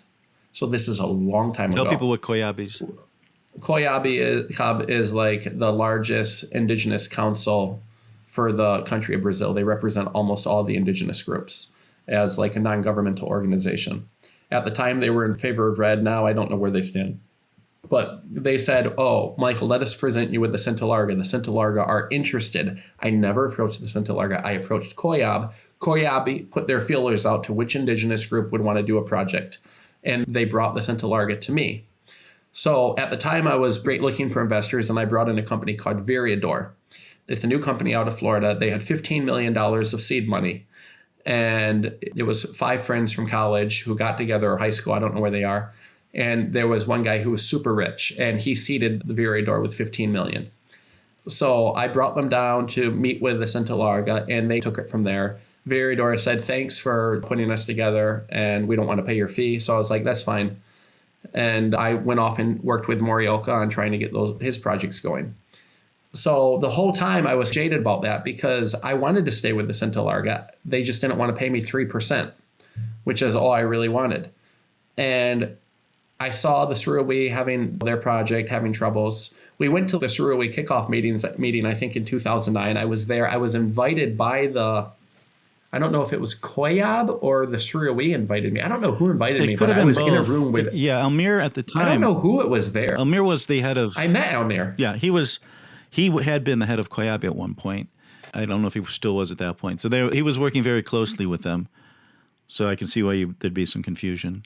When Viridor couldn't pull it off, I moved back in and spoke to Marcos Apurina, who used to be the head of Koyab. I said, what do you think about what's going on with Santa Larga? They haven't gotten it approved. I've been monitoring it for years. And he said, Michael, why don't you come over to the Santa Larga and finish this off for him? Because I know that you're doing amazing work over in Portel with all those schools you're building. So I said to Marcos, who is like every indigenous person in Brazil knows this guy. He is a major indigenous rights leader for Brazil. And he goes to all the events. Funai absolutely despises him because he's the type of guy who gets on their case when they're not doing anything. Mm-hmm. He's always poking them. You need to do this, you need to do that. And they're just like, leave us alone. He went to the meetings with Funai, demanding action. We need to make sure that the indigenous have rights related to carbon credits and stuff like that. And Funai just didn't want to hear it. So I got my contract with Santa Larga. And here's the deal. I thought about how many anti-red groups and how many anti-red journalists are going to attack me because Santa Larga is a huge territory, almost 2 million hectares. So I said to my team, I was like, I said to my attorney, I don't want to own it. I don't want to control it. I don't want to control their bank account. I don't want to tell them what to do. I don't want to violate their rights. I want to make them the owners. I want them to control the carbon account where they have their own credits. I want them to be self-empowered. I want them to manage the money. I want them to do everything. So when people talk about rights violators, I can tell you what a rights violator is because I've seen them. They're these companies that come in who want to own everything.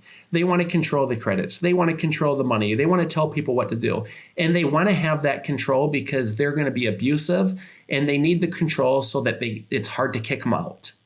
I have no power in this situation. I am a third-party contractor. My contract's for 20 years.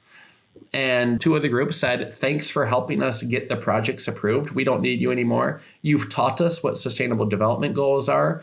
You've taught us what all the reports are. You've taught us how to write every report. You've taught us how to write a project document. You've taught us how to write a monitoring report. You've taught us the procedures. You've taught us the steps. And you've given us the intellectual property of your company to do the calculations. So I'm at the mercy of the indigenous. Mm-hmm. If they want to kick me out, they can. So far, only one group has, and that was the Ipishuna Perincinchins, not because I think they wanted to, it's because their attorney works with Diego. And Diego pressured her to basically tell them that, hey, Michael's bad news, kick out Michael, you don't need him anymore. So all the other indigenous are with me. They all like me. And what other better deal do they have when I'm not actually telling them anything? Yeah. But you mentioned Funai. Wasn't there an issue with Funai not authorizing it as well? Because that's huge. No. What the Santa Larga in 2011, and this is where these reporters are so inept. Oh, Funai doesn't authorize. Oh, look at this prosecutor who doesn't like the project. Let's put it in a news story. First of all, these are off the cuff opinions of government officials. And the news reporters who are criticizing me should be very clear. This is a personal opinion of this prosecutor. Yeah. It's not an official stance of the government, which they're not doing. Washington Post didn't do it, and none of the other news stories did it. And the law is clear, and I'm going to read you the law. Recognition of rights. The law confirms Indigenous people and traditional communities have the primary right to carry out carbon projects in their territories. It guarantees that they retain the ownership of carbon credits generated from their lands, ensuring that any revenue directly benefits their communities. Protection against land grabs. By clarifying ownership, the law aims to prevent the land grabbing of carbon rights where external parties try to profit from the carbon stored on Indigenous lands without their consent or fair compensation. Voluntary and regulated markets. The law establishes rules for both regulated markets where the government sets emission caps for industries and a voluntary market where companies can buy credits to offset their emission. The framework provides Indigenous communities with multiple avenues to participate and generate income from their conservation efforts. So when Washington Post is saying that I'm violating their rights and, this all certain prosecutors against the project, so that prosecutor is breaking the law. Well, They are actually saying to the Indigenous, you need to cancel your contract with Michael Greene, which is a violation of their rights because they have chosen to work with me as a contractor. And the law is clear. The Indigenous have the right to do these projects. Is that the law or is that the legal opinion that Watanabe? No, the law Okay. was the law that was passed in December of 2024. Okay. It's a new law. And I guess these prosecutors just never read the law and they're just acting on somebody's telling them to do this because somebody else, from my opinion, clearly wants to assume my role in these projects. Right, but you do have to still get approval from FNAI to do any business there, right? Isn't that, and I mean, that's always been my understanding. I don't know. I remember when I was working with the Suri, and again, this is a long time ago, but we had to get approval from FNAI for everything because they were getting ripped off. It was ironic that we had to get approval and the illegal loggers didn't. No, here's the deal. When this is where all these news journalists, they don't ask anybody if there's approval. And the people today who are making these personal comments about projects or opinions, these government officials, they don't know that the Santa Larga have a no action letter from FNAI. This letter is from 2011. It's an illegal opinion. I don't think is it FNAI or is it the prosecutor's office?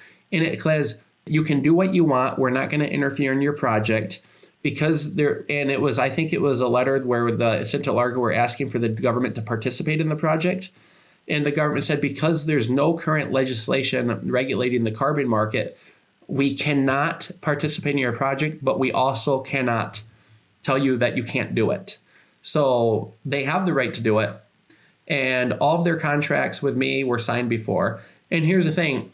One of the things that this group is trying to do, Diego and his group, whoever's behind them, they're trying to get the Indigenous contracts canceled because they think that they're just going to swoop in and say, hey, we're the new developers for this project. We're saving the Indigenous for Michael. Look at all the negative news stories. And the reality is the Indigenous don't want to cancel any contracts, except for in the case of Ipishuna Paranchinchins. And there's another Paranchinchine group that doesn't want to cancel. So the reality is they have the right, and all of that misinformation that was pushed out in those news stories really confused carbon credit buyers. Oh, we're not supposed to buy credits from Indigenous. That's false. The law says you can. Okay. Yeah, I'm not a lawyer, but so it'll be interesting to see how that plays out. Michael, this is going on longer than I wanted to, but there's a couple other things I wanted to try to get into.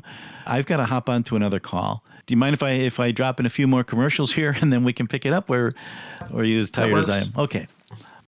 Let's see if I can put my train of thought back on the rails here. I did have a couple of questions here that I wanted to get to, and I hope we can get through them quickly.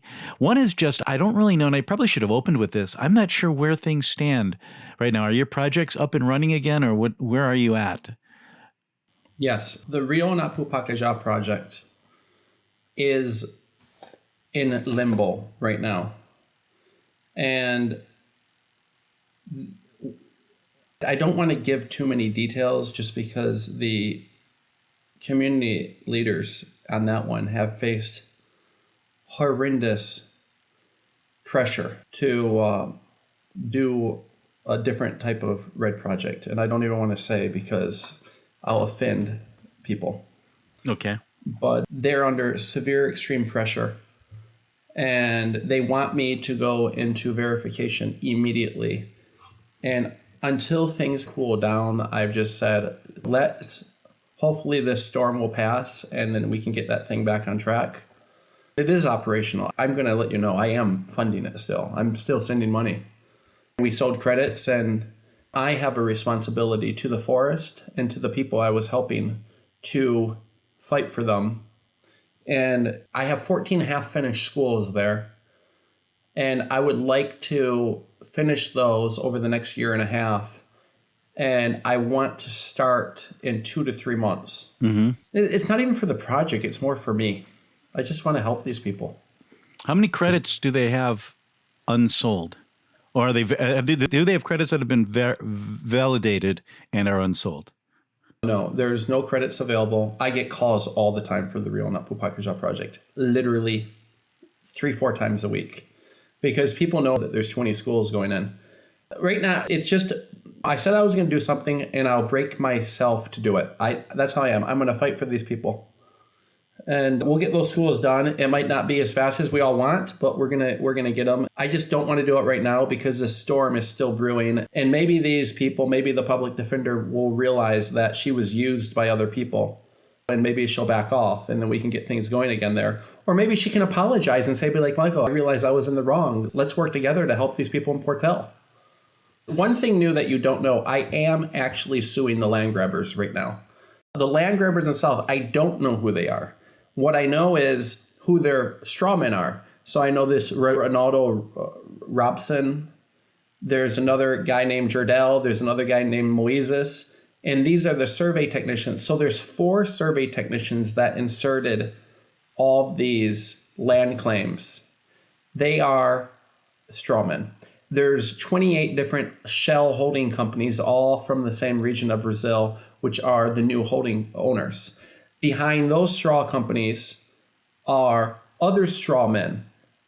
And so there'll be like one company that owns 5 of these sections of like 3,000 hectares. There'll be another holding company owning 4. And then Moises will have represented like 2 of those and 3 for the other. So they're all over, like they didn't do a good job of hiding themselves. Right. So Moises represents this guy and so does Jardel. Because the person doing the paperwork are the survey technicians, these survey engineers who are like, they're basically real estate surveys. So if you own a house in the United States, if you want to do an addition to your house or install a pool or build an outbuilding, you have to do a property line survey. So the people who do this type of work are real estate surveyors. Mm-hmm. And so there's 4 real estate surveyors who put in, I think, 80 or 90 of these land claims. So we know who they are. The question is, who's the people behind them? Who's funding this giant land grab? Who's going to in the end be the final owner?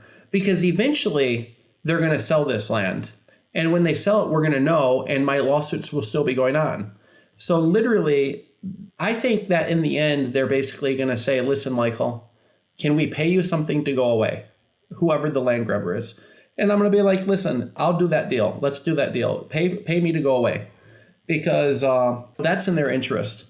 And that's why I'm talking to you. I do feel like the authorities won't be able to ignore this much longer. And they're going to be like, wow, this American really got shafted in Brazil. He had $220 million of real estate and it got stolen. Oh, and then they came after him for all these indigenous projects. So eventually they're going to have to do something. You don't know who the land grabbers are, but you do know who the intermediaries are. I know you're suing are you suing these straw men too? You're suing everybody, it seems like. I'm suing the survey technicians right now. Okay. And probably before the end of the year, I will sue all the shell companies and holding companies as well. I'll just sue everybody. I have a legal team. My financial backers are pissed. You can only imagine losing $220 million. That is not mine. It's part of it is we have people who support me. Well, that's actually also the interesting because you don't come across as someone who has 220 million sitting around. I got to go cut my lawn later. Yeah. People ask me like, Michael, I thought you had a lot of money. I'm like, why are you cutting your lawn? And I'm like, because I don't have that much money. Well, I do know people with lots of money who fix their own toilets and everything. Gandhi always said you should always clean your own toilet. I have I cut my grass because I need to save money right now because I got to do all these lawsuits. Yeah. Okay, I'll make sure I don't get on your bad side. You've said that you're not a rights violator. Who would you say is a rights violator? I'll give you a couple examples. So look at AMC Flour. Mm-hmm. They funded a creation of a public title. The title is about 250,000 hectares. And they did that with a quid pro quo with the community saying that they would get something like 80% of the logging rights and the carbon rights. That would be a rights violator because it's just abusive. There's 2,000 people there and they want to get 80% of what should be going. And think about for a buyer of carbon credits, they don't want to hear that some company is making 80%. Companies want to know the money is going down there. There's another case. There's an indigenous group that I know that is, it's a group I've talked to about it. And I was like, how's your carbon credit project going? They're like, it's amazing. The developer we found is paying us 3 payments of 5 million reais. And then they get the carbon credits. And I'm like, you know that you're going to have 7 million credits worth, let's say $5 each, $35 million. You do realize that they're only paying you $2.7 million and they get 35. So they're making like something like 96% of the money. Jesus. Yeah. And I'm like, who's the group? And they're like, oh, it's some politicians, some local guys that we know, and they're going to be developing for us. So that's a rights violator. There's another project that failed in Portel. It was on 4 of these public lands, nothing to do with us, but it was neighboring. And they went down there. They made a deal with the community. They were going to pay $400,000. And then the developer would get all of the credits.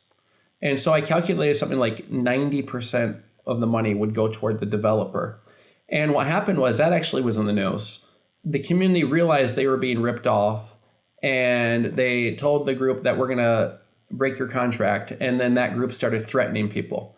Like, you can't do that. We're spending money on this. So I know that the prosecutor's office got involved and basically broke that contract. That's a rights violator. And you got to remember, up until 2019, it wasn't really a standardized market. I would say that I'm the person who standardized the market. Prior to 2019 in Brazil, companies would go to landowners and be like, listen, we're going to develop a project for us. You pay for it, and then you give us 50% of the credits. And this was a very common practice with private landowners, where there was a company from Netherlands who went down there, a large landholder paid him $1 million to develop the project, and then the company from Netherlands would make 50%. That wasn't really rights violation. It was advantageous for the developer because they were both getting paid, taking no financial risk, and making a big chunk of the credits. But I would say that I standardized it in 2018 or 19 when I was kind of like telling all the landowners. I put I worked through the real estate like networks because I did a lot of real estate in Brazil when I was trying to make ends meet. And I would go to all the real estate agents that I knew and be like, hey, let everybody know that if they want to do a carbon credit project, I'll do it. You pay me 30%. I'll pay for the project. You guys get 70%. You have no out-of-pocket expenses. I'll pay for any social projects. I'll pay for anything that needs to be done to get the project approved. You're not going to be if we have to do security, I'll pay for that. If you have to do this, I pay for that. If you pay for that. And I think that changed the market. After 2019, none of the Brazilian developers ever asked for money from any of the landowners anymore. Everything changed. And I think that might have irritated people because a lot of people were charging money in advance. I don't know what was happening in Brazil because I hadn't been active there since 2013, but I would say that the practices that you're describing are not standard. I don't know of developers who are getting all that money up front. The developers I know do take a lot of risk. Yeah, no, they do. But in Brazil, like I'm not going to say the companies, but I know which companies were charging. They were charging fees to do it. Look at Ron Dewhurst and Kevin Tremaine. They had a project. They paid Gonzalo, the guy who developed their projects, the RMDLT project. It wasn't me, unlike what the public defender said. I didn't develop their projects. They paid Ecosystems Services LLC, run by this guy named Gonzalo Castro. They paid him I think it was $1.5 million to develop their project. That was a thing prior to 2018. But they were the proponent, though. Ron Dewhurst was the proponent, wasn't he? Yeah, they were the proponent. So Ron got a percentage of the project. They paid a consultant more than they should have. Yeah, they paid the consultant way more than they should have. But so what's happened now is you're getting, I wouldn't say they're rights violators. I would say they're unethical opportunists who are going to indigenous groups and trying to get preferential treatment, where they're basically tricking them into contracts that are not advantageous for them. So like when the indigenous is paying 90%, one of the things that I think is going to be a big issue in the market are these jurisdictional projects that are, a lot of these indigenous groups, traditional communities are being approached with signing up for jurisdictional projects. And they are literally being offered no money. The government gets 100% of the money, and the government will do social benefits for them. When we know how government budgets works. If the budget was $1 million before this deal, and now all the government's going to do is shift money around, and there's not going to be additional money for them. The money that they were paying before the carbon credits will be removed, and the carbon credits will now pay the $1 million. And I don't think that the jurisdictional stuff is going to work too well in the long term, because it's going to have a whole not different. But that was the intent from the very start, was to go to jurisdictional and to use the money to improve governance and stuff like that. But yeah, it will bring in a whole new set of problems. That's what I find frustrating, is people often say, when we go from projects to jurisdictions, we're going to have paradise on earth, and I don't think that's going to be the case. But no, I think. But let's talk about paradise. As much as I'm frustrated that the Ipishuna Pirinchinchins basically said we don't need you anymore, think about how proud I am of these indigenous. I taught them what SDGs are. I taught them how to do a project, and they said, Michael, you self-empowered us. We don't need you. We can manage our own project. We can develop our own carbon credit project. We don't need you.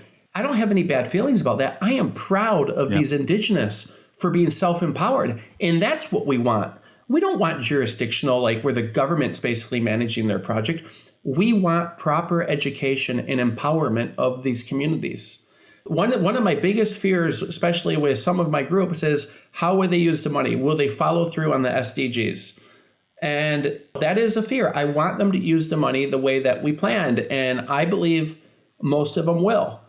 And I hope that all of them excel at the level that the Ipishuna Red Project has done, where they can all one day, maybe not right now, but maybe in 3-4 years, say, Michael, thank you so much for teaching us how to do this. Mm-hmm. And I think that's the goal here. The goal is not for me to make 90% of the money. I'm not making 90. I make 30%. And trust me, we've invested altogether probably $10 million. Mm-hmm. And I got to get that money back. It can't just be lost. Yeah, I've had this discussion with people all over the world, is how much should a developer make? It depends on how much risk they've taken, how long they've carried the project, how much they've invested. One final question, because I do have to run, but there's one thing that is gnawing at me here. I know we have a lot of Brazilian project developers, but the Brazilians running those projects are mostly of European descent, it seems to me. They're not indigenous people. In Kenya, where most people are indigenous, the new projects are all run by Kenyans. They're conceived by Kenyans. They are developed by Kenyans. They're from start to finish. The technology and everything is local. I am supporting a project with the Anglican Church of Kenya. I'm helping them use carbon finance to transition 4,500 school kitchens from wood-burning stoves to electric, and using carbon finance to execute that. And then any proceeds from that will go into improving the curriculum. So it's a very tight project, but it was conceived by Kenyans. They came up with the idea. They brought me in just for some technical support. The very first project I was involved in was the Suri project, which was also indigenous led. Almir Suri got the idea. He conceived it. He didn't know how to do it. He brought in Forest Trends to implement it, but that was an indigenous conceived, indigenous led project with some outside expertise. And the Sintalarga are doing the same. They're bringing you in. They brought in others. One of the things that came up in talking to project developers in Kenya, Vincent Mainga is one guy who said this. He was talking about a project he developed out in the western part of the country with 18,000 smallholders going to VM42 sustainable agriculture. And his eyes lit up when he talked about the moment they take ownership. So here's a guy he is a native Kenyan, who is in his own country, but he's dealing with people who are less educated than he is. And the moment they take ownership, that was just a magical, and his eyes lit up. I knew exactly what he meant. I've seen that happen countless times. Is that happening in indigenous territories beyond these exceptions because the Surrey project went sideways in the end. The Santa Larga project seems to be stifled. Are you seeing a lot of indigenous people themselves initiating projects? Is it more and more of them, or are these the exceptions that prove the rule? All right. So the Santa Larga project's not stifled. We're just not getting the sales we need to keep going. I can keep going for a few more years. It's fine, but we'll probably get sales before then. So first, you're right. When the indigenous for both the Munduruku, Santa Larga, and Paranchinchins knew that they had the right guy working with them and knew that I was honest, was the minute it was verified and I transferred it to them when they took ownership. Because during the verification project, it's in my account process. When it's being verified, it's in my account. I have to do so much paperwork and procedures to get it done. It can't be in their account because then I would have the password and I would feel that would be unethical for have their password. I don't want their password with their account. So when they took ownership, even Gilman Santa Larga, which is the leader of the Santa Larga, all the Santa Larga, and even when João Caba of the Munduruku, which, by the way, Munduruku is like 10 times bigger than Santa Larga from a population. That is an amazing project. They told me, Michael, I'm going to be honest with you. We were really unsure about you because we were afraid that it would get done and you would run off with the credits. We were afraid when it got done, you would try to renegotiate the terms of the contract. And you know what? You didn't do any of that. You just handed us our project with all of our credits and gave it to us. And there was no negotiation. There was no backhanded procedures. There was nothing. You honored the contract. I was like, yeah, and I'm always going to honor you. And that level of trust that I have with them now is why when these prosecutors call them up and harass them, telling them they have to cancel my contract, and why when other people are pressuring them to do other things, which I don't want to get into, why all of these people keep on failing. The indigenous trust me. They trust me because I respect them.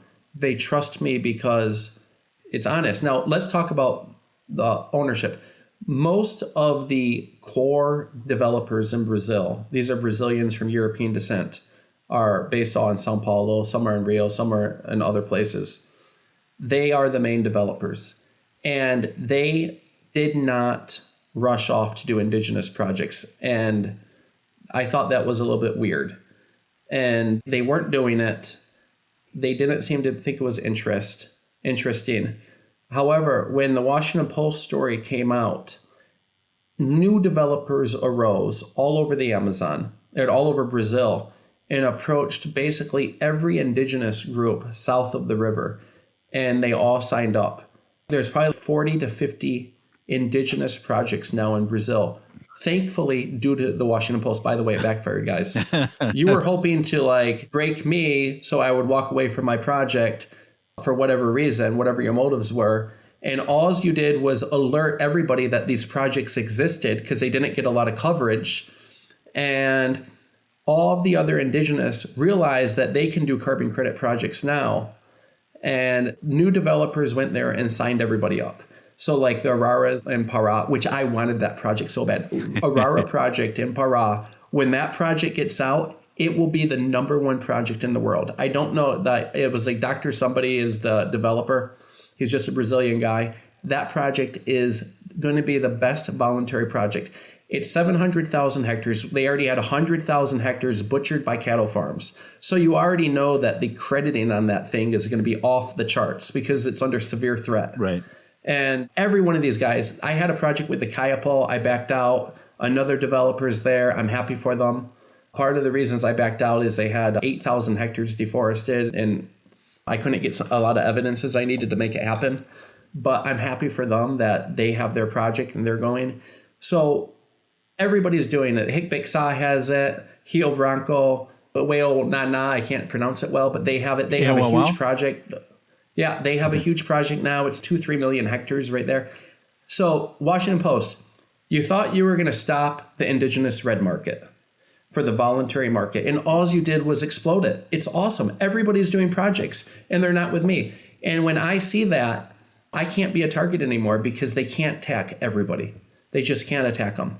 And now that law is out there. Because I think when the Washington Post story come out, we're like, oh, the indigenous aren't allowed to do carbon credit projects. Look at the prosecutor gave his personal opinion, not in a government official opinion, that they can't do it. And the smart attorneys are like, wait a minute, indigenous can do it. Michael Greene setting the example. Let's go up there and go do it. So all of the indigenous south of the river, because north of the river, there's not a lot of threat, so there's not crediting. South of the Amazon River, everybody signed up. And I know that's upset some people who wanted to put all those people into jurisdictional projects, but the jurisdictional market's a little bit late for the indigenous market. The jurisdictional market's probably going to end up doing a lot of government reserves and that type of thing. And that's probably where jurisdictional needs to be, because it's basically a government-owned project, so it should be on government-owned land. Yeah, but it's deforestation across the entire jurisdiction. They still have to go where the impact is. I had this spy in my company. He sold some internal data that we had, and I don't know what he did with it, but we did an analysis for all the crediting on all federal forest land in the Amazon. And it was a hope of mine that maybe I could be like a developer for the government. And there's really, I remember you talking about that 8 years ago. You were talking about that. Yeah, no, there's only 12 federal reserves that have crediting that makes the project economical. It's a lot of area. It's probably 8 or 9 million hectares. But when you remove that area, there's not a lot of area in the Amazon for these large jurisdictional, besides indigenous land. The problem is all the indigenous have already signed up for voluntary projects. Yeah, but Chloris Geospatial is coming out with data showing that forest loss in areas that are under no protection is the highest in Brazil, in the Amazon. So the biomass loss is about 4% since 2017, total biomass. So there are threats happening outside. Like, it's actually interesting findings. It'll be coming out in New York, and what they're basically showing is that where the loss of biomass is lowest is indigenous territories and REDD+ projects. Where it's really low is where you have indigenous territories overlapping with protected areas. And then protected areas themselves are closer to 3%. So protected areas alone are about twice what the most resilient areas are. But then in the unprotected areas, it's almost 5%. So there is a lot of deforestation happening, or let's say loss of biomass, because degradation is the big one. That's actually the finding in this that's going to be coming out that to me is the most interesting, is that so much of what we do is based on how we quantify deforestation, which is easy to quantify, but degradation is harder to quantify.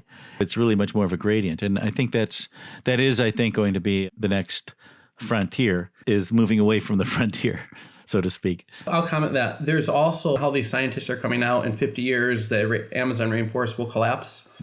In the southern stretches of the Amazon, it's already happening. Because my company, because we just monitor a lot of territory, and we see actual die-off right now. And I'm not talking about degradation from humans, loggers. I'm saying literally a patch of 300 hectares just dies. That will be in the findings that Chloris is coming out with. And I use Chloris data to do the analysis of your own territory, but it's the big thing is because corresponding to this is an attribution analysis by Carbon Pool, which is an insurance group, and they have determined that only about half of the degradation that's taking place is directly attributable to human activities. Most of it is, or the other half is just die-off. It's the result of climate change. It's the result of, it's all these things that we've already done. It's very scary. And we have to manage the forest. That's why. Imagine if like 10,000 hectares here and 10,000 hectares there die every year. Yeah. We could, in 50 years, you could have 1% of the Amazon dying naturally each year. Yeah. But. And anyway, on that upbeat note, I think we have to wrap it up because. Can I say one thing before? If you can, I have to do a little plug. The indigenous own their projects. Everybody, please support them, buy their credits. Let me tell you about the Munduruku, which we really didn't talk about. Munduruku have 12,000 people. The money goes primarily to them and to pay my debt, but 70% goes toward them. The Munduruku have 12,000 people. They have thousands of children. They need 30 new schools. They have 170 villages. They need food processing. They need water wells and purification.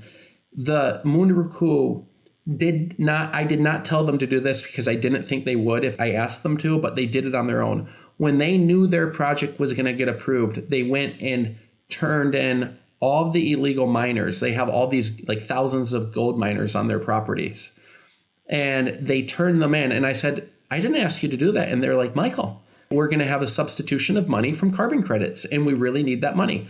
So we saw this as the moment to shut these guys down. So when the authorities didn't actually stop the miners, they went in there and started burning their equipment, bringing gasoline, dumping gasoline on their equipment and scaring them off. And right now they've basically driven out 90% of the illegal gold miners. And they need the support of people to fix their land. Their land is so contaminated with mercury. All of the children have, I think, mercury poisoning 5 to, I think, 25 times higher than the healthy limit, which causes all types of developmental issues. And we need to get water wells in all 770 villages. The water wells that are there because everything's drying out because of climate change don't go deep enough. We have to bring in heavy equipment. We need to get purification for that water. They need to come up with alternative food sources. So they need 170 cassava processing facilities, one for each village, so they don't rely on the fish, which is contaminated by mercury poisoning. And we really need the help of people. And the Washington Post, as much as they wanted to advocate that red is bad or voluntary red is bad, the reality is they really hurt a lot of people by doing a nonsense news story about something that is not real. I've seen this happen so many times where indigenous groups will take action, that they will give up income from something that they don't really want to make money from because they want to do the right thing. And they're being promised that if we give this up here, we're going to get it there. An example in the Chulu Hills, people shifted away from illegal charcoaling and stuff like this because they were like, we don't really want to be doing this. We don't want to be doing this degradation. We want to be preserving. They gave up income to make improvements. And then these groups come along. In this case, the Washington Post. There's also this Dutch NGO. I forget the name of it.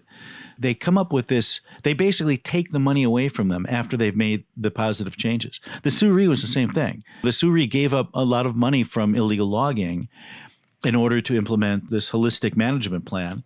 And that plan was hopefully going to pay off in 20 or 30 years. It would begin to sustain itself.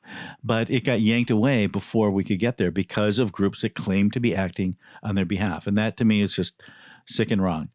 And anyway, I didn't mean to end on a rant, and I've got one eye on the clock. It was great. You're right. They have stolen the future. Washington Post has stolen the future from the Munduruku.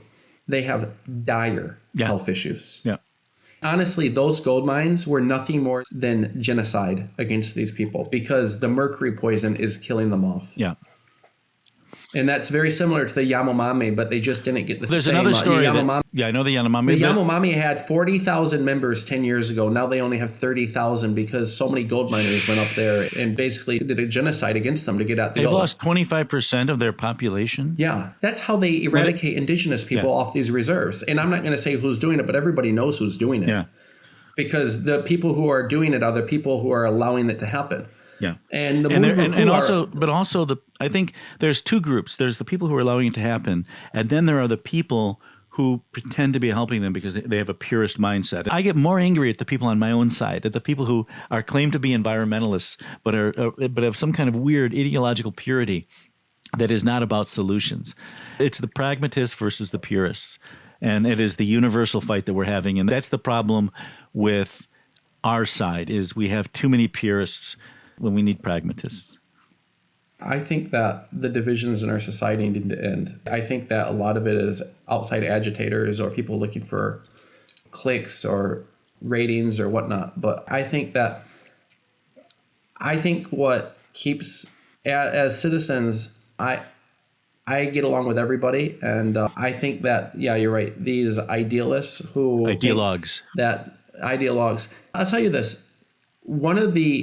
And I'm sorry for this going longer than planned, but one of the things I've constantly held talking to the indigenous, and the indigenous tell me, people want us to live like we lived 500 years ago without money.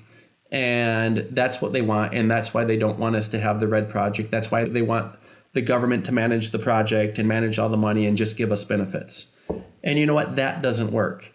And I'm going to let you know, before FUNAI really existed, before Ministry of Indigenous Affairs, MPI, existed, the Munduruku told me that they had it never better than they did in the 1960s. In the 1960s, they had airplanes and trucks, and they had money. They would log their own wood. They would sell the wood. The money would go toward the community. They would use it to buy airplanes so they can get to the hospital. They would use it to buy medicine. They would use it, and people just let them do what they wanted to do.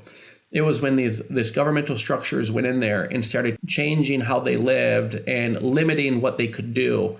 And when they limited what the indigenous do, they seemed to give a blind eye to the gold miners and the illegal loggers, who would now be the ones who would be taking their wood and taking their resources. And I think that's wrong. I think that the indigenous, similar to, I'm not going to do the comparison of the casinos in the US, but the indigenous should have the right to create businesses over the assets that have been provided to them by the Constitution of Brazil. And which is really just giving them back what they had, a very small bit of what they had before. I mean, they're restricted right now. They can't do it. If they want to do a farm, the Santa Larga have over 100,000 hectares of open area right outside their reserves. It's full of soybean farms. The Santa Larga are not actually allowed, or they get harassed, or they get threatened by the government if they want to go develop this open, completely, this savanna into farmland. And if they had 100,000 hectares in farmland, it's savanna. It's nothing there. There's no trees. That would help them financially. They're not allowed to. Now, the illegal loggers that go in there and steal their wood, that seems to be a pass. If the indigenous want to go cut wood in a sustainable way within a government program, they're not allowed to. So there's a double standard there, where it seems like the criminals are the ones who are winning, the indigenous are the victims. Yeah. And I wish I could, because you've touched on things that I've grappled with over the years, and you've gone deeper than I have in so many ways. And this issue of how with the Suri, that was my total involvement in Brazil really is around the Suri. And I don't claim to be an expert, but what I found really frustrating, and it's a puzzle I would love to try to unpack in a public way with some rigor behind it, is that the only income they were able to generate was from illegal logging. They weren't able to generate income from legal activities and like sustainable agriculture. And the minute they tried to go into making money with sustainable agriculture, they were attacked for doing so, because now they were engaging the green economy. One of Elmir's wives put it best when she said that they want us all back in loincloths.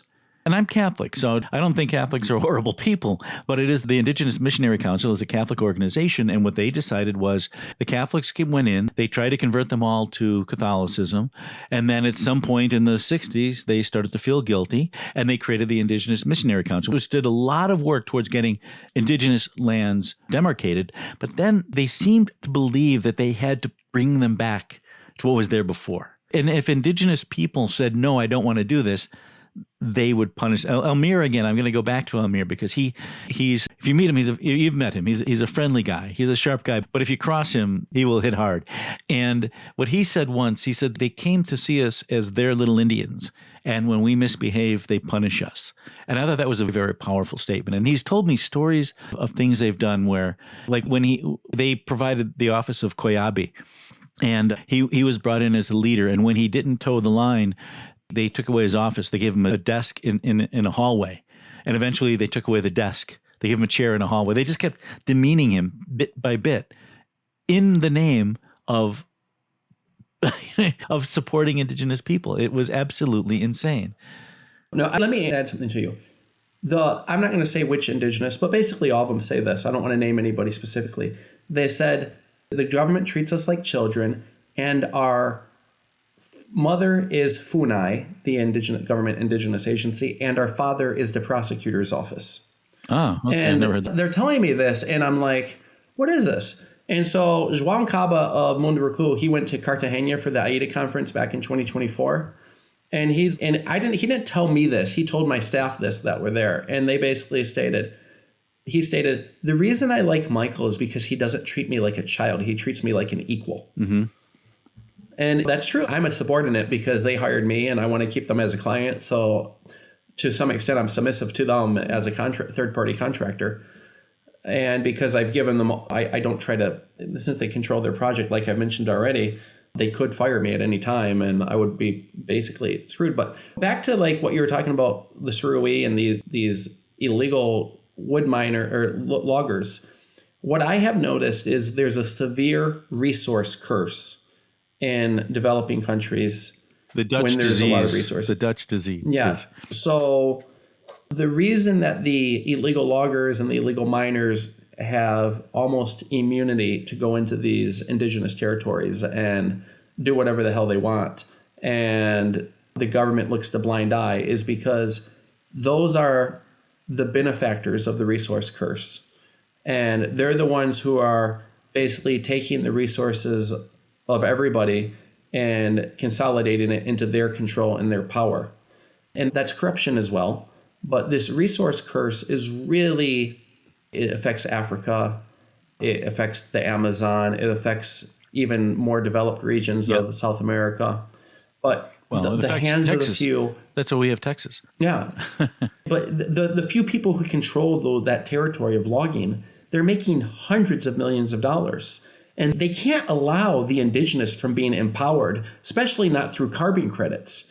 If the indigenous get just a little bit of power, they can kick these people out permanently. But those people who control that logging and control that territory, they want to hold on to that power for as long as they can because they're making so much money off of it, off the backs of other people. So basically stealing wood from the indigenous territories. The Munduruku were able to stop the gold miners because the Munduruku are a very proud and they're very warring indigenous community. So are the Surui. When they have an internal cultural conflict between themselves, you better get the hell out of there because they believe in the death penalty for their culture. And I was talking to one of them, be like, hey, just so you know, if we have a conflict, kindly stand back because we don't want you to get killed, basically. It's nothing personal, just stay out of it. And so the reason that they were able to stop the gold miners, they went in there with bows and arrows and gasoline tanks and burnt all their equipment. Now, that is something that when you lose hundreds of thousands of dollars worth of illegal mining equipment, that is a big deal. So the people who kind of control that resource curse have less recourse, but loggers are a little bit different where they can remove their trucks if they know something's coming. But these people don't want to let go. They cannot, I'm letting you know, they cannot allow indigenous people in Brazil to have any form of money because money brings power and power brings the ability to stop the resource curse and stop these very few that control that area. And I do think you have nailed it. And Elmir has said the same thing, and so have other indigenous leaders I've spoken to. I think I would love to have later episodes, maybe with Elmir and other people who I haven't, because I think this is an issue that just doesn't get amplified enough. And these indigenous people, they are warriors at heart. The Surui were holding their own against the invaders, even though the invaders had guns, germs, and steel. It was the germs that got them. It wasn't the guns and it wasn't the steel. They were kicking butt until they all got sick. I'd tell you something. The Cinta Larga told me, and this is on the internet, but they said, we don't trust the government because in the 1940s, they brought sugar packets laced with venom to do a genocide against us. So they only have 1,800 people now, but they had literally 13,000 people back in the 1940s. The Surui had about 5,000 in the late 60s, but they were down to 400 by 1973. And it was a combination of smallpox and other diseases against which they had no immunity, but it was also, they suspect, poisoning. And the thing is, the poisoning was what they suspect is the poisoning was targeted to the Cinta Larga because they were downriver. The river was poisoned. The Cinta Larga had the diamonds. Remember, the Surui, they didn't find gold and diamonds until recently. So that was what they think made their death toll so huge. When Koyap told me, and this was back then, there was a guy named Sebastian Mentionary. He's the head of the Mentionary. We were going to do a project there, but there's too many caciques, too many chiefs, and we couldn't make it happen with the contract. And so I basically gave up on that one. But he told me back in 2009 when I was living in Manaus that they outlined our reserves where the government knew all the best minerals were. And then the plan was to reserve it so that nobody could get at it, and then the government could have it later when they needed it. That's why the Santa Larga have the diamonds, and Munduruku have the gold, the Yanomami have the gold. They always knew there was gold there, so they put an indigenous reserve there to kind of like keep it as like, protect it. And now that's why I think you get these veiled genocides right now, especially the Yanomami, where now people in Brazil want that gold, and so it's okay to start removing the indigenous from it. And let's go. Munduruku have 15,000 people 10 years ago. Now they only have 12. Now, a lot of those people left because they were running out of food. But it is all this crap. It to me is. And when the Suri project, when the Suri project was firing on all cylinders, they were having in-migration. People who'd left were coming back because they wanted to live in the territory, and they suddenly saw hope, and then it reversed. That's Steve Zwick, closing out this episode of Bionic Planet, featuring project developer Michael Greene. If you're a Brazilian reporter looking to follow up on this, feel free to contact us at steve@bionic-planet.com. We also encourage you to download the dossier and other documents we referenced in the show notes. Finally, if you like the show and want more and better episodes, you can help us deliver them by becoming a patron at patreon.com/Bionic Planet. That's Bionic Planet, no dots or dashes. There you can support the show for as little as $1 per episode. You probably noticed that we're accepting advertisements right now, but they still don't cover costs. We need your support at patreon.com/Bionic Planet. That's patreon.com/Bionic Planet.